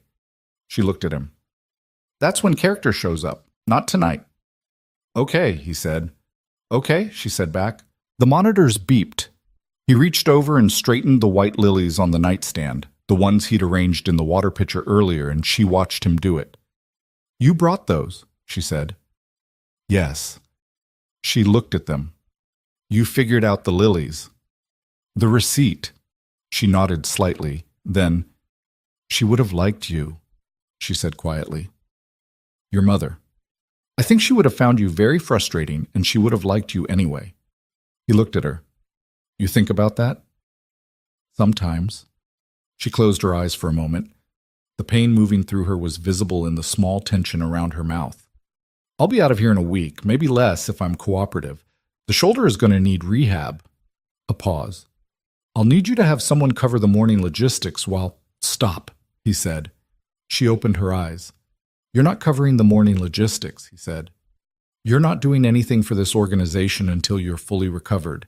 And when you do come back, if you come back, it's not going to be the same role. She looked at him with the evaluating look. What role? I don't know yet. That's something we discuss when you're not on morphine. He paused.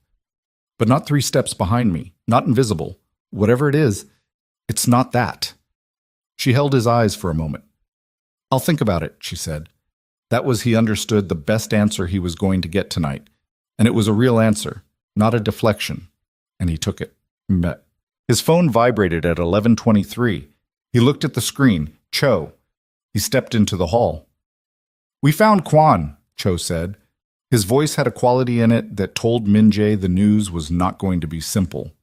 "He's at a location in Queens, industrial building, Astoria. He's not alone." "How many?" "We count 8 individuals, armed. The building has been active since around 9 p.m. A pause. "Sir, we're picking up communication traffic from the building. Encrypted, but the pattern is consistent with coordination of a time-sensitive operation." Min-jae stood in the hospital corridor with the beige paint and the fluorescent lights and the sound of the nursing station down the hall. "They're not running," he said. "No, sir." "They're staging." "That's our assessment." "For what target?" Cho was quiet for 3 seconds. "The communication traffic includes references to a hospital location, 7th floor, private suite." The fluorescent light hummed above him. "They're coming for her," Min-jae said. "That's what the traffic suggests. If Kwon was Jung's inside man and Jung is now in custody and has presumably given up details under pressure—" "Jung hasn't given up anything," Min-jae said. "He's been sitting in a conference room." "Then Kwon may have his own contingency. If the primary target survived and the financial director is compromised, eliminating the witness who can confirm the financial case," Cho stopped. "She's the one who built the evidence. Without her testimony and her documentation, the case against Jung is harder to prosecute, inside or outside." Min-jae was already moving back toward the room. "How long?" "Unknown. The staging suggests they're waiting for a window. Shift change at the hospital is midnight. That's the most likely." 23 minutes, Min-jae said. "Yes. I need people here now, not in 20 minutes. Now." "I have a team 7 minutes out. They're moving." 7 minutes is too long if they move early. He was at the door to Zuri's room. He pushed it open. She was still awake, eyes tracking to him immediately, reading his face. Hana was back in the chair. Both of them read him in the same instant, and both of them straightened. "What?" Zuri said. "We need to move you," Min-jae said. He was already looking at the room layout. The door, the window, the connecting bathroom. "Right now." "What's happening?" "Kwon is staging a team. They're coming here." He crossed to the window and looked at the street below. 7 floors down, the hospital entrance, the ambulance bay. 2 parked cars on the opposite side that he was going to assume were clean because he didn't have time to assume anything else. "They want to eliminate the financial evidence. That's you." Zuri looked at him. She was pulling the IV line in her hand taut slightly, not panicking, assessing. "How long?" "Maybe 20 minutes, maybe less." "Your team?" 7 minutes out. She did the math. He watched her do it. "That's a window," she said. "Yes." "How many are there?" 8 confirmed. She closed her eyes for exactly 2 seconds and then opened them. "The connecting room," she said. "Through the bathroom. Is it occupied?" He had not checked. He moved to the bathroom, opened the connecting door, looked into the adjacent room. Empty. Dark. The bed made with the particular tightness of rooms waiting. "Empty," he said. "Move me there. Kill the lights in this room. Leave the monitors running. Anyone checking the room from outside will see active signals." She was already moving, pushing herself upright, the shoulder making the movement cost her visibly. Her jaw tightened, but she did not stop. "They'll breach this room first. Your team arrives while they're in an empty room." He was beside her in 3 steps. "Stop moving. I'm not going to lie here and wait. You have a fractured shoulder blade. I'm aware of what I have." Her eyes when she looked at him were very direct, not angry, focused in the specific way she focused on logistics problems. "Help me or get out of the way." He helped her. Hana was already on her feet, gathering the overnight bag, her face pale but her movements controlled. Min-jae supported Zuri's weight on her right side, the undamaged side, and they moved through the bathroom into the dark adjacent room, and Zuri sat on the edge of the bed, and her breathing was sharp and shallow, and she was very white around the mouth, but she was upright and awake. and tracking. "Go back and kill the lights," she said to Minji. "Leave the monitors." "I'm not leaving you." "I'll be here. Hana's here. Your job is the room." She looked at him with the look that was not a request. "Go." He went. He killed the lights in her room. The monitors kept their rhythm, the green lines tracing their steady evidence that someone was alive somewhere. From the hallway, it would look occupied. From the doorway, it would look like a patient asleep in a dark room. He stepped back into the connecting bathroom and pulled the door to within an inch of closed and looked at his watch. 11:29. His team was 5 minutes out now, if Cho's timing was right. Shift change in 9 minutes. He stood in the dark bathroom and breathed and listened to the hospital sounds. The nursing station, a cart in the hallway, the elevator somewhere below, and waited for the sound that would be different from those sounds. His phone buzzed. Cho. Team 4 minutes. Lobby team in position. Stairwell covered. He texted back. They come for 7th floor. Room 714. Connecting room has package. Do not breach 715. 3 seconds. Confirmed. Minjae stood in the dark and pressed his back against the cold tile wall. Across the narrow gap of the cracked door in the dark room where the monitors beeped their steady false evidence, the empty hospital bed waited. Down the hall, the elevator hummed. He heard, beneath the institutional ambient noise, beneath the nursing station and the cart and the HVAC cycling through, a sound that was different from all of those sounds. Footsteps. More than one set. Moving with the particular cadence of people trying to sound like they belong somewhere they don't. He pushed the bathroom door to fully closed. He put his hand on the wall in the dark room where Zuri was sitting on the bed with Hana beside her, and her shoulder fractured and her face the color of old paper, and he felt her hand find his arm in the dark and grip it. Not the grip of someone afraid, the grip of someone who has assessed the situation, identified the variables, and is now simply waiting for the next thing to happen. He stood in the dark and held that grip and listened to the footsteps stop outside the door to room 714 and the sound of the handle and the door opening and the specific silence of armed men entering a room they think contains a sleeping woman and finding instead a dark room with a beeping monitor and an empty bed, and the half-second of confusion that followed, that critical, irreplaceable half-second before the hallway outside erupted with his team arriving and voices shouting and the particular controlled chaos of a situation going the way it was planned to go rather than the way someone else had planned for it to go. Zuri's grip on his arm did not loosen until it was over. It took 4 minutes. 4 minutes that were loud and then suddenly quiet, the way those things always are. The violent, self-contained, and then done. The hallway going from chaos to the sound of his team's voices moving through their checklist, securing, confirming. The words coming through the door to him in short professional bursts that meant it was finished. He exhaled. In the dark, Zuri's grip loosened and she let go. "Quan," she said. Her voice was rough and steady. "I'll find out," he said. A pause. "Are you hurt?" he said. "No." A breath. "My shoulder hates me, but no." He pushed the connecting door open. The lights from his team's equipment cut across the bathroom. He looked back at her in the half-light. Hana beside her, Zuri sitting upright on the edge of the bed, with her bandaged shoulder and her paper-white face and her eyes that were completely, absolutely present. "Minjae," she said. He stopped. "This doesn't end with tonight." She said it without drama. A statement of operational fact. Jung, Quan, whoever else is in that structure. This is going to get worse before it gets better. "I know," he said.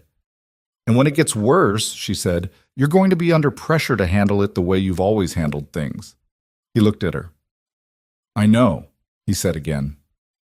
"I'm telling you not to," she said. Her eyes held his directly, no deflection in them, nothing soft. "Not because of what's right or wrong, because the way you've always handled things is why Jung spent 7 years building something inside your organization that nearly killed you." She stopped. "The structure that allowed that to exist. That's what needs to change. Not just the people in it." He stood in the bathroom doorway and looked at the woman who had spent 6 years protecting him from the outside of his own blind spots. "I know," he said, for the third time, and this time it meant something different from the first two times. She held his eyes for a moment more. Then she looked at Hana. "Help me back to the other room," she said. "I want my own bed." Hana moved. Min-jae stepped aside. As Zuri passed him in the narrow doorway, moving carefully, her right arm across Hana's shoulders, her left held close against her body, she paused. "April 14th, she said without looking at him. He understood what she meant. "I won't forget," he said. She moved past him into the room, and the monitors picked up their rhythm, and the city kept its indifferent motion beyond the window, and Min-jae stood in the doorway between the two rooms and understood, with a certainty he had not felt about anything in a long time, that what happened next was entirely up to him. Kwon Jae-hyun was in the hallway outside room 714 when Min-jae's team took him down, not running, not fighting, standing with his hands slightly raised and his face carrying the particular expression of a man who has run the numbers and understood that the numbers no longer work in his direction. He was 34 years old, and he had the look of someone who had made a series of small compromises over a long period of time and had arrived at this hallway as the logical conclusion of all of them. Min-jae walked past the secured men on the floor, 4 of Kwon's team restrained, 2 others being managed at the stairwell exit, 1 in the elevator, and stopped in front of Kwon. Kwon looked at him. "I want a lawyer," he said. "You'll get one," Min-jae said. "After." "After what?" "After you tell me everyone connected to Young's arrangement inside this organization." Min-jae looked at him steadily. "You have one opportunity to give me that information voluntarily.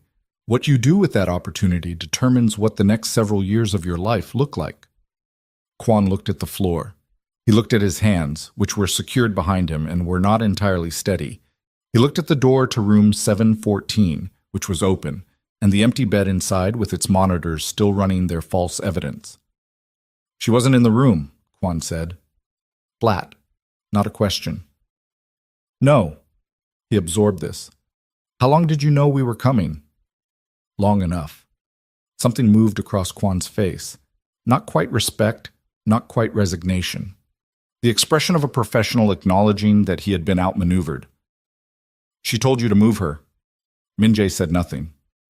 "It was her idea," Kwon said. "It wasn't admiring exactly. It was something more tired than admiration." "Of course it was." "The names," Min-jae said. Kwon looked at him for another moment. Then he started talking. Papad. It took 40 minutes and 3 people taking notes and 2 follow-up calls to Cho to cross-reference what Kwon was saying against organizational records. By the time it was done, they had 6 names. 2 in finance below Jung, 1 in logistics, 1 in the legal department who had been managing the shell entity documentation, 1 in external relations who had been the conduit to Yu Tai-young's broker network, and 1 name that hit the room differently from the others. Daniel Roshi, Min-jae's personal legal counsel. 15 years. The man who had drafted every significant contract the organization had executed in a decade and a half. The man whose office was on the same floor as Min-jae's own. Min-jae stood in the hallway and looked at Kwon's face when the name came out and saw that Kwon knew exactly what the name cost. He had saved it for last. Not as a weapon, more like a debt he was paying, the heaviest item settled at the end. "Rhee's involvement," Min-jae said. His voice was level. It cost him something to keep it level. "Characterize it." "He structured the shell entities," Kwon said. "The legal architecture that made the diversion traceable as Reyes connected rather than internal. He built the misdirection into the documentation from the beginning." He knew it was misdirection. He built it. Yes, he knew. Min-jae thought about Daniel Rahi. 15 years. The particular quality of that relationship, not friendship exactly, but the kind of professional closeness that accumulates over a decade and a half of working beside someone in high-stakes conditions. The wedding Rhee had attended. His daughter's graduation party that Min-jae had sent flowers to because Rhee had mentioned it twice with the particular tone of a man who wanted someone to notice it mattered. He thought about Zuri's notebook. The entry from 3 years ago. Recommend reviewing external legal counsel arrangement. Extended relationships in sensitive positions create structural risk regardless of individual loyalty. Standard rotation policy would mitigate. She had seen it. She had flagged it. Nobody had acted on it. He thought about what she had said in the dark room, with her hand on his arm, and her shoulder fractured, and the footsteps outside the door. The structure that allowed that to exist. That's what needs to change, not just the people in it. "You'll give my team a full written account tonight," Min-jae said to Kwon. "Every detail of your involvement, Jung's arrangement, Rahee's role, and the operational chain for the gala. Complete and accurate. If anything you give us later proves inconsistent with the underlying evidence, the terms of whatever comes next are void." He looked at the man his organization had hired and placed and trusted with security infrastructure. "Do you understand?" "Yes," Kwon said. Min-jae walked away. He called Daniel Rahee at 12:40 a.m. Rahee answered on the third ring, voice carrying the specific texture of a man who was awake and had been awake and was not surprised by the call. "Min-jae, I need you in the office at 7 a.m., Min-jae said. A pause. "Is this about the Jung situation?" The fact that he said Jung's name without being told confirmed everything Kwon had said. Min-jae registered this without letting it change his voice. 7 a.m., he said. "Be there." He hung up. He stood in the hospital corridor for a moment. The night staff moved past him with their carts and their quiet professional rhythms, and the building hummed its institutional hum, and Min-jae stood in it and let himself feel, briefly and without performance, what the last 24 hours had actually cost. Not in strategic terms, not in organizational terms, in the simple human terms of what it is to discover that the architecture of trust you have built your life inside has been compromised in more places than you knew, by more people than you knew, for longer than you knew. He had been running an empire. He had been certain of its structure, and a woman 3 steps behind him had been quietly watching the cracks form and filling them with her own hands, alone, without being asked, while everyone else either looked away or actively made the cracks wider. He went back into Zuri's room. She was in the bed. Hana was in the chair beside her, head drooped, asleep with her chin on her chest. Zuri was not asleep. She was looking at the ceiling with the expression of someone who has been lying still and thinking for a long time. She heard him come in and turned her head. "Kwon gave up the full network," he said quietly, to not wake Hana. She nodded. "Processing." "Ree?" she said. Not a question. He looked at her. "How long have you suspected?" 2 years, she said. "I didn't have enough to flag it formally. The shell entity pattern was consistent with his documentation style, but that's circumstantial." She paused. "I put it in the notebook." "I know. I read it." "And?" "I didn't recognize it for what it was until tonight." He sat in the chair on the other side of the bed. "I've been reading your work for 12 hours, and I'm still understanding things I missed the first time." She looked at the ceiling again. The monitors kept their rhythm. Hana's breathing was slow and even in the chair. "What are you going to do with Rishi?" "Handle it. Legally or otherwise." "Legally," he said. "All of it. Jung, Ri, Kwon, the full network. Lawyers, documentation, appropriate channels." He paused. "That's going to be complicated," she said. "Yes. Because appropriate channels and the kind of work your organization does don't sit easily together." "I know." She turned her head to look at him. "That's not a small thing you're saying." "I know that too." She studied him with the evaluating look. It was dimmer than usual. The medication, the fatigue, the blood loss she was still recovering from. But it was there. "You've been thinking about this for longer than tonight," she said. "Since I sat in your office at 5 in the morning and read your contingency protocols," he said. "Since I understood what you'd been protecting and what you'd built and what this organization looked like to someone who was watching it clearly." He exhaled. "You weren't protecting an empire. You were protecting people inside it. That's different from what I thought I was running." Zuri was quiet for a moment. "The drivers," she said. "The late-night staff. The programs you proposed that I finally approved while you were in surgery." He paused. 3 years late. 2.5, she said. "I first proposed them 2.5 years ago." 2.5 years late, he corrected. The corner of her mouth moved, not quite a smile, the precursor to one. You approved them. I approved them. And the medical support structure, and the family assistance fund. He looked at his hands. And I'm having the security team structure reviewed against your contingency protocol recommendations, which are more comprehensive than anything we currently have in place. She was looking at him with an expression he had not seen from her before. It wasn't the evaluating look. It was something quieter than that. Something that was deciding whether to let itself be something. Don't thank me, he said. I wasn't going to, she said. I was going to say that the security protocol review should be led by someone external. Park is good at his job and he's loyal, but he's been inside the same structure too long. He has the same blind spots the structure has. A pause. You need fresh eyes on it. I know. I'm looking for someone. I have a recommendation, she said. He looked at her. Former federal security analysis. She left the Bureau 3 years ago, and she's been consulting independently. She's the best I know at exactly this kind of structural assessment.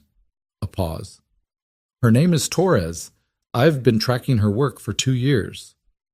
You've been tracking potential security consultants for 2 years, Min-jae said. Someone had to. He looked at her for a moment. Then he took out his phone and typed the name. Torres. Security consultant. Former federal. He would have Cho run it in the morning. Sleep, he said. I'm not tired. Your body is tired. Your brain is refusing to acknowledge it. He leaned back in the chair. Sleep. I'll be here. She looked at him. You don't have to stay. I know. You have a 7 a.m. meeting that I can take from this chair if necessary. He settled into it. Sleep, Zuri. She looked at him for another moment. Then she looked at the ceiling. Then, slowly, the tension in her face settled into something closer to rest, and her eyes closed and the monitors kept their rhythm. He stayed. The 7 a.m. meeting with Daniel Rhee lasted 11 minutes. Rhee came in knowing. That was the thing Min-jae had understood from the phone call. The absence of surprise in his voice, the specific quality of a man who had been waiting for a particular door to open. He sat across the desk from Min-jae, and he looked like 15 years, which is to say, he looked like someone who had let himself believe that long service was a kind of protection. Min-jae put the documentation on the desk. The shell entity records, the communication logs, Kwan's written account from the night before, the financial chain that Rhee had architectured. Rhee looked at it. He did not touch it. You're not going to tell me it's incomplete, Min-jae said. No, Rhee said. Or that there's context I'm missing. No. Good. Min-jae looked at him across the desk. At the man who had drafted every significant document in 15 years. The man who had, somewhere in the middle of those 15 years, decided that his skill set was available to the highest internal bidder. Why? P looked at the documentation.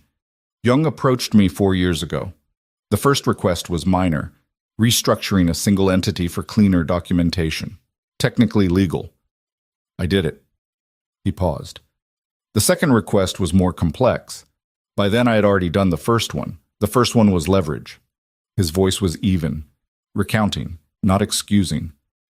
Each subsequent request was leverage against the one before. That's how these things work. You know that. I know how it works, Min-jae said. I'm asking why you let it start. Rhee was quiet for a moment. Because I thought it would stay small, he said, and because Young told me it would. Another pause. Which I knew, when he said it, was probably not true, and I chose to believe it anyway. Min-jae looked at him. At the careful face, at the 15 years in it. Your resignation, Min-jae said, effective today, written before you leave this building. And beyond that depends on how complete your cooperation is with the documentation review. Min-jae leaned forward slightly. Every entity you structured, every document you produced in connection with Young's arrangement, every communication you had with Young, Kwan, and the U broker chain, complete and accurate. My team will verify it against independent records. He paused. If what you give us is complete, I have no interest in what happens to you after you walk out of this building. If it's incomplete, it will be complete, Ree said. Min-jae looked at him for a long moment. 15 years. The wedding. The graduation flowers. The particular accumulation of a professional relationship that had existed in good faith on one side and had been compromised on the other for 4 years without him knowing. I trusted you, Min-jae said. Not as an accusation. The same flat factual register he'd used with Jung. Ree's jaw moved. I know. I want you to understand something, Min-jae said. The woman in the hospital, my secretary, she flagged the structural risk of long-tenure relationships in sensitive positions 2 years ago. She recommended a rotation policy. He stopped. I didn't act on it. That failure is mine. But I want you to understand that she saw this coming. She saw it from the outside clearly and wrote it down, and nobody listened.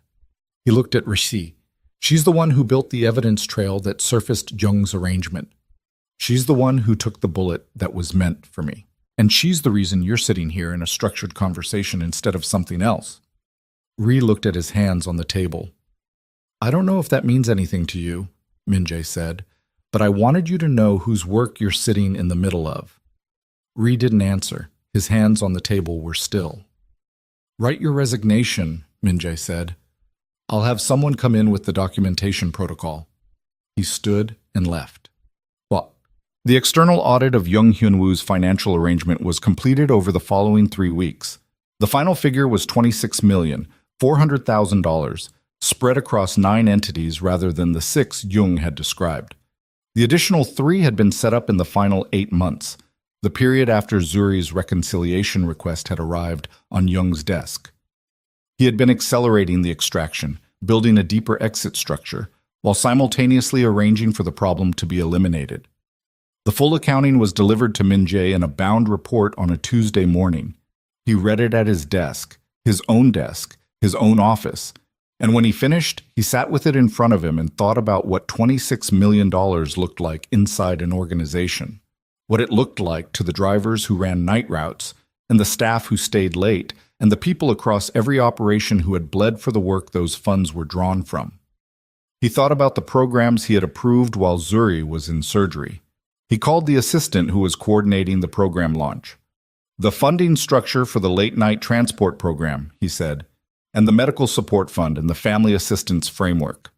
Yes, sir, we're finalizing the budget allocation. Increase the allocation, he said.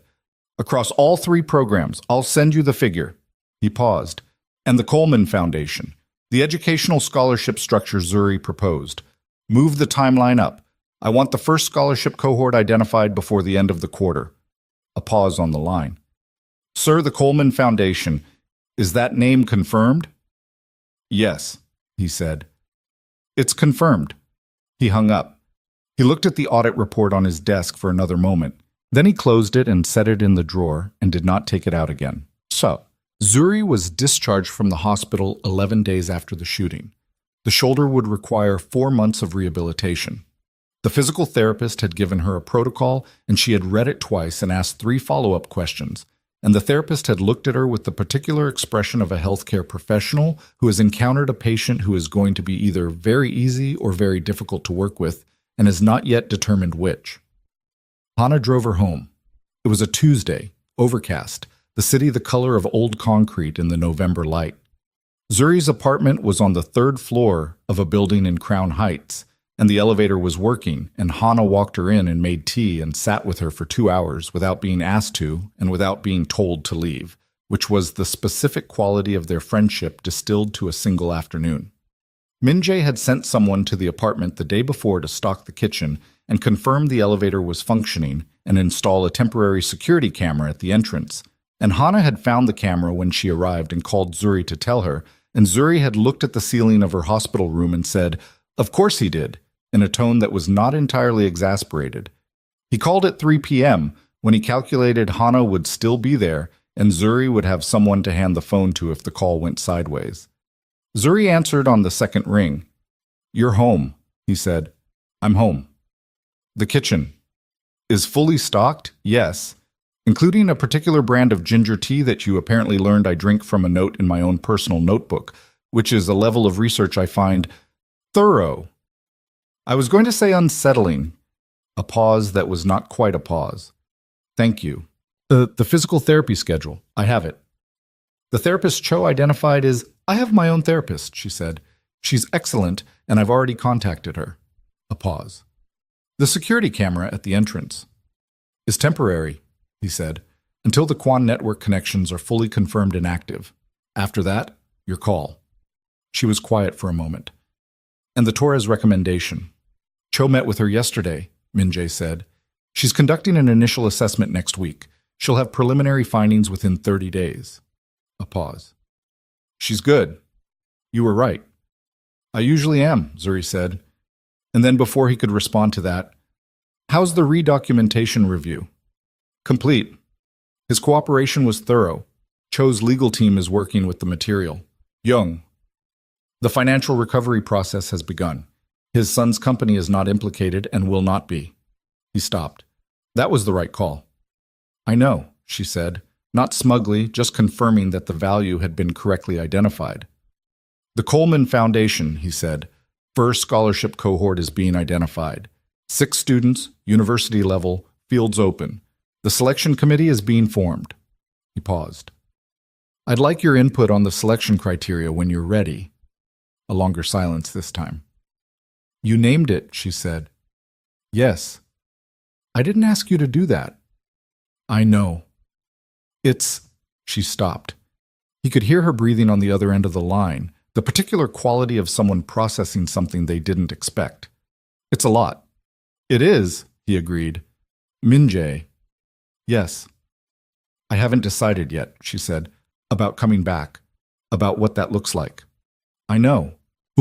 I'm not going to be pressured into a decision because of programs and foundations, and I'm not pressuring you, he said. Those things exist because they should exist regardless of what you decide. They're not a recruitment mechanism. He paused. I should have built them 3 years ago because they were the right thing to build. I didn't. I'm building them now. That's separate from whatever you decide about your own life. Another silence. The ginger tea, she said finally. Yes. How did you know I drink it? The notebook, he said. You wrote that you kept it at your desk for mornings after particularly difficult client calls. You noted that it helped more than coffee for sustained focus. He paused. You wrote that in year 2. A very quiet sound on her end. It might have been a laugh. It was the kind of thing that might become a laugh given slightly different conditions. You read all of it, she said. Yes. Every entry. Yes. That really is unsettling. I know. But she stopped. Started again. But I also understand why you did. Yes. The line held between them. April 14th, he said. You remembered. I wrote it down, he said, and then I memorized it so I wouldn't need the paper. This time, the sound on her end was definitely the beginning of a laugh, stopped before it fully formed by the shoulder, which apparently objected. She made a small, involuntary sound of pain, and then a sound of irritation at the pain. Go rest, he said. I was going to say the same to you. I will when you do. That's not a competition I'm going to win, she said. Fine, I'll rest. A pause.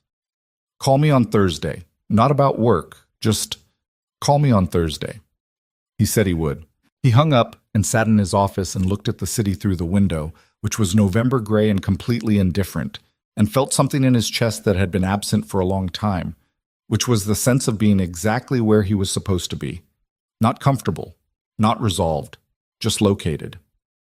3 months passed.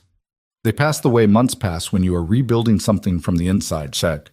Slowly, visibly, with setbacks, and with the particular frustration of working on a structure while also living inside it. The 6 names from Kwan's account were processed through appropriate channels, which was complicated and took longer than Min-jae would have preferred and required the kind of patience he had historically not been good at exercising. He exercised it. The Torres assessment was delivered at the end of her 30-day engagement. It was 62 pages long, and it identified 11 structural vulnerabilities in the organization's security architecture and made specific recommendations for each one. Park Sung-ho read it and then called Min Jae and said, with the particular tone of a man who had just had his professional worldview significantly adjusted, that they should talk. They talked for 3 hours. Park emerged from that conversation with a list of changes he was implementing personally, a timeline, and the quiet determination of someone who has decided to be honest with himself about where he fell short and do something about it. Min Jae thought Zuri would approve of that. He called her on Thursdays. Not about work, as she had specified. They talked about other things.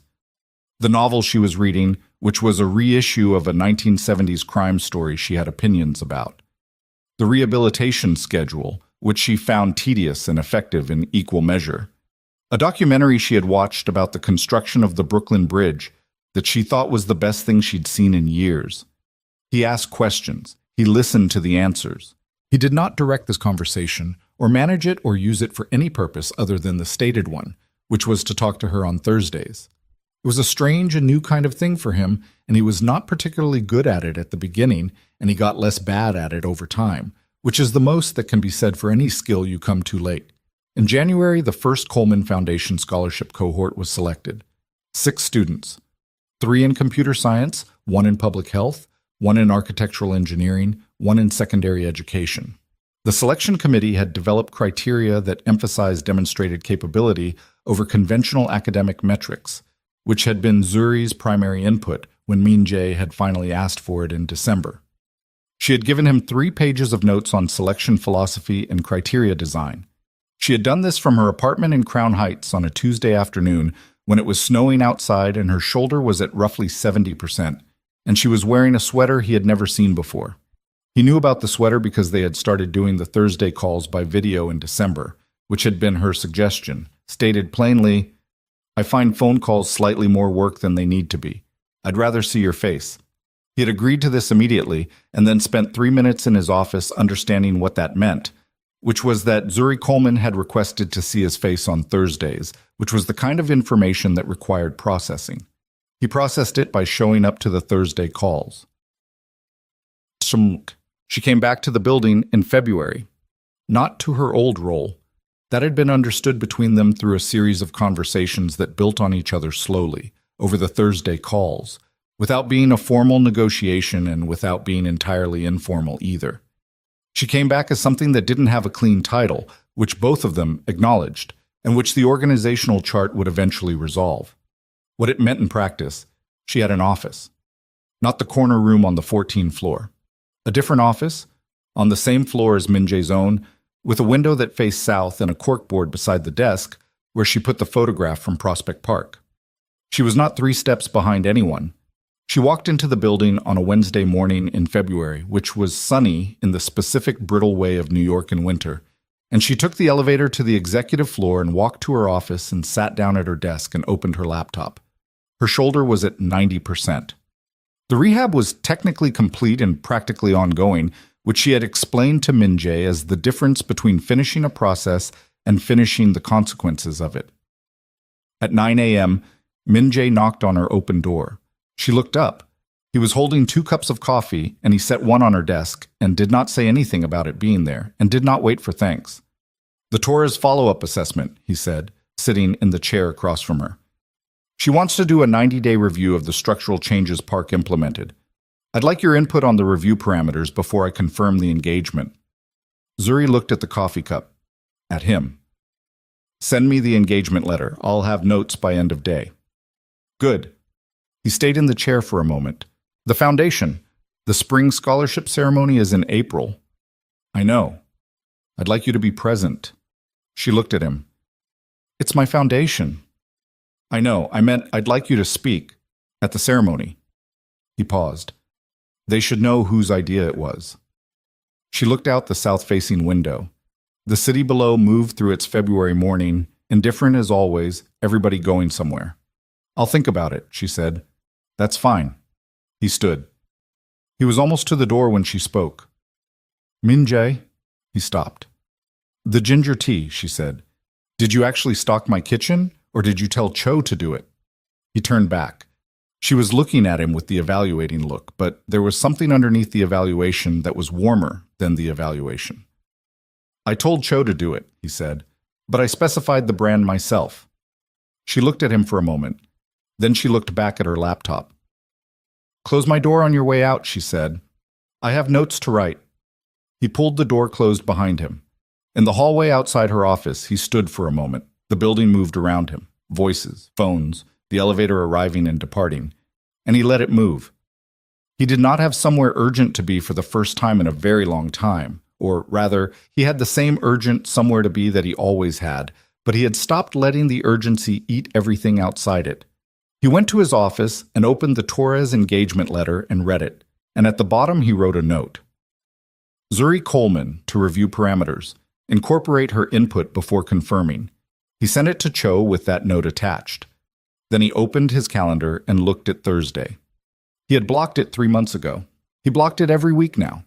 The block was labeled simply with a letter, Z. His assistant had noticed and had not commented, which Min-jae appreciated. Some things in an organization communicate themselves without explanation.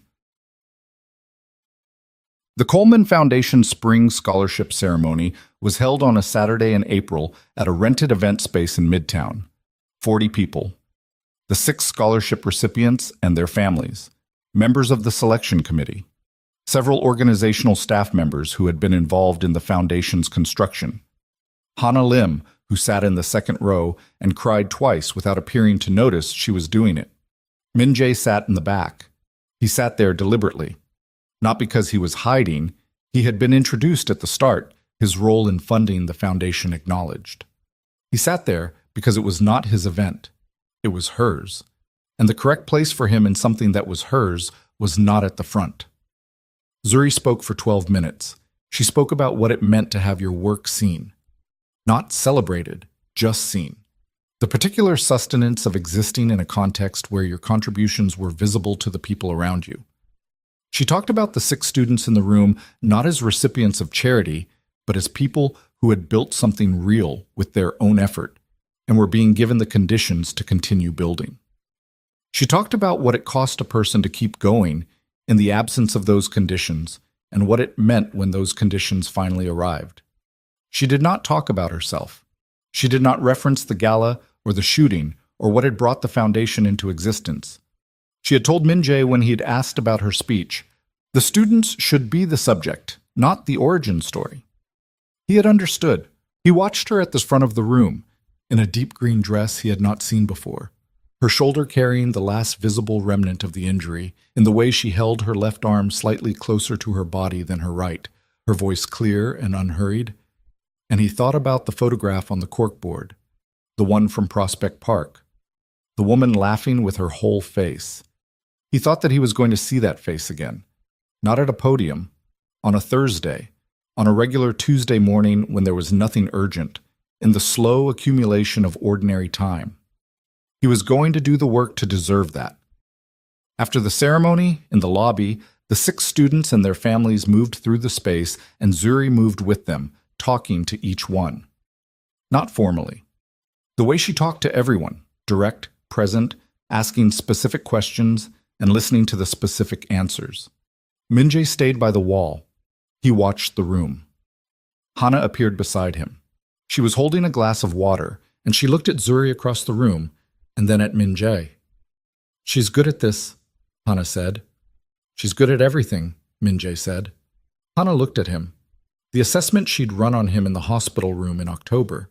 He could feel it running again, updated against 3 months of evidence. She told me about the Thursday calls, she said.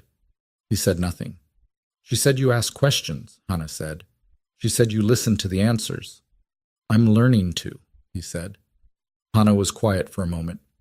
She hasn't told you this, she said. And I'm telling you without her permission, which she will probably give me a hard time about. But, she paused, she laughs on Thursdays, after the calls. A pause. She didn't used to laugh much, working for you. She cared about the work and she was good at it and she was present, but not light. Not the way she is now. Hana looked at her water glass. I just thought you should know that. Minjae looked across the room at Zuri, who was crouching slightly to talk to a young woman in the scholarship cohort who looked nervous and was becoming less nervous as the conversation continued. "Thank you," he said. Hana nodded. She moved away. Across the room, Zuri finished her conversation with the young woman and straightened, and her eyes found Minjae against the wall and held there for a moment. A room of 40 people between them, and she found him the way she had always found him, directly, without searching, with the particular accuracy of someone who has been tracking a specific presence for a very long time. He crossed the room. He was not hurrying. He was not performing anything for the room around them. He moved through the people and the conversations and arrived in front of her, and she looked up at him, and the evaluating look was present, but underneath it was the other thing, the warmer thing, the one he'd started seeing in December and was still learning to read.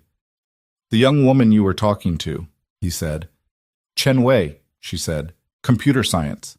She's building a routing optimization tool for public transit systems. It's genuinely impressive." A pause. She was worried her project wasn't significant enough for the foundation criteria. "What did you tell her?" "I told her that significant is a word people use to make themselves feel better about ignoring things that are actually useful." She looked at him. "She'll be fine." "Yes," he said.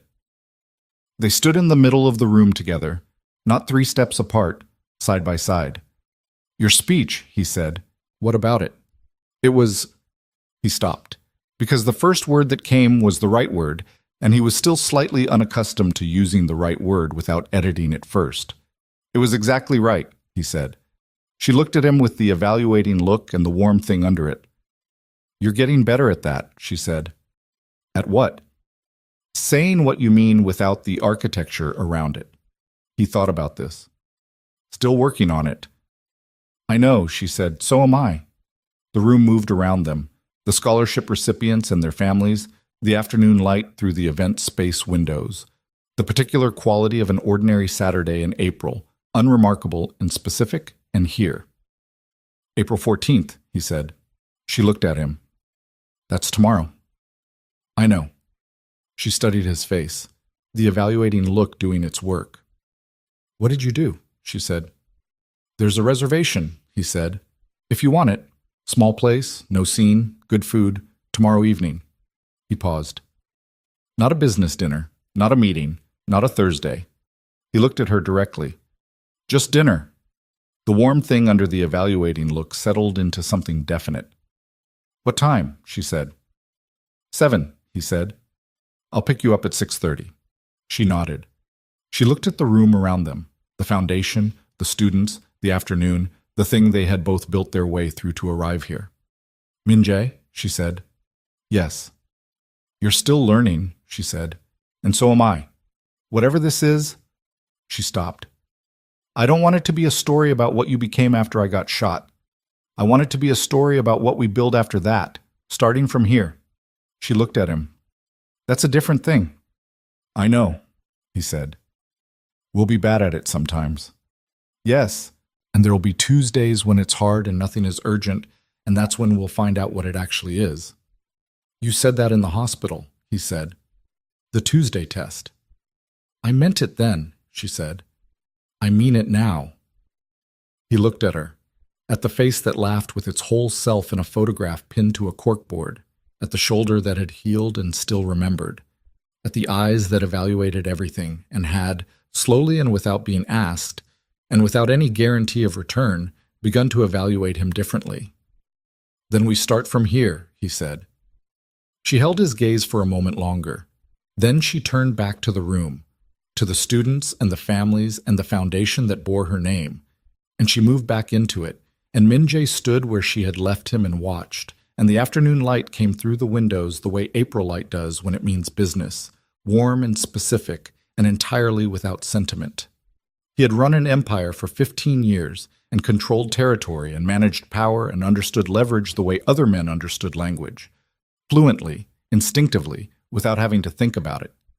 He had spent 6 years not seeing the person 3 steps behind him. He was not going to spend the next 6 making the same mistake. He was going to spend them doing the work. Starting tomorrow at 7. Starting now.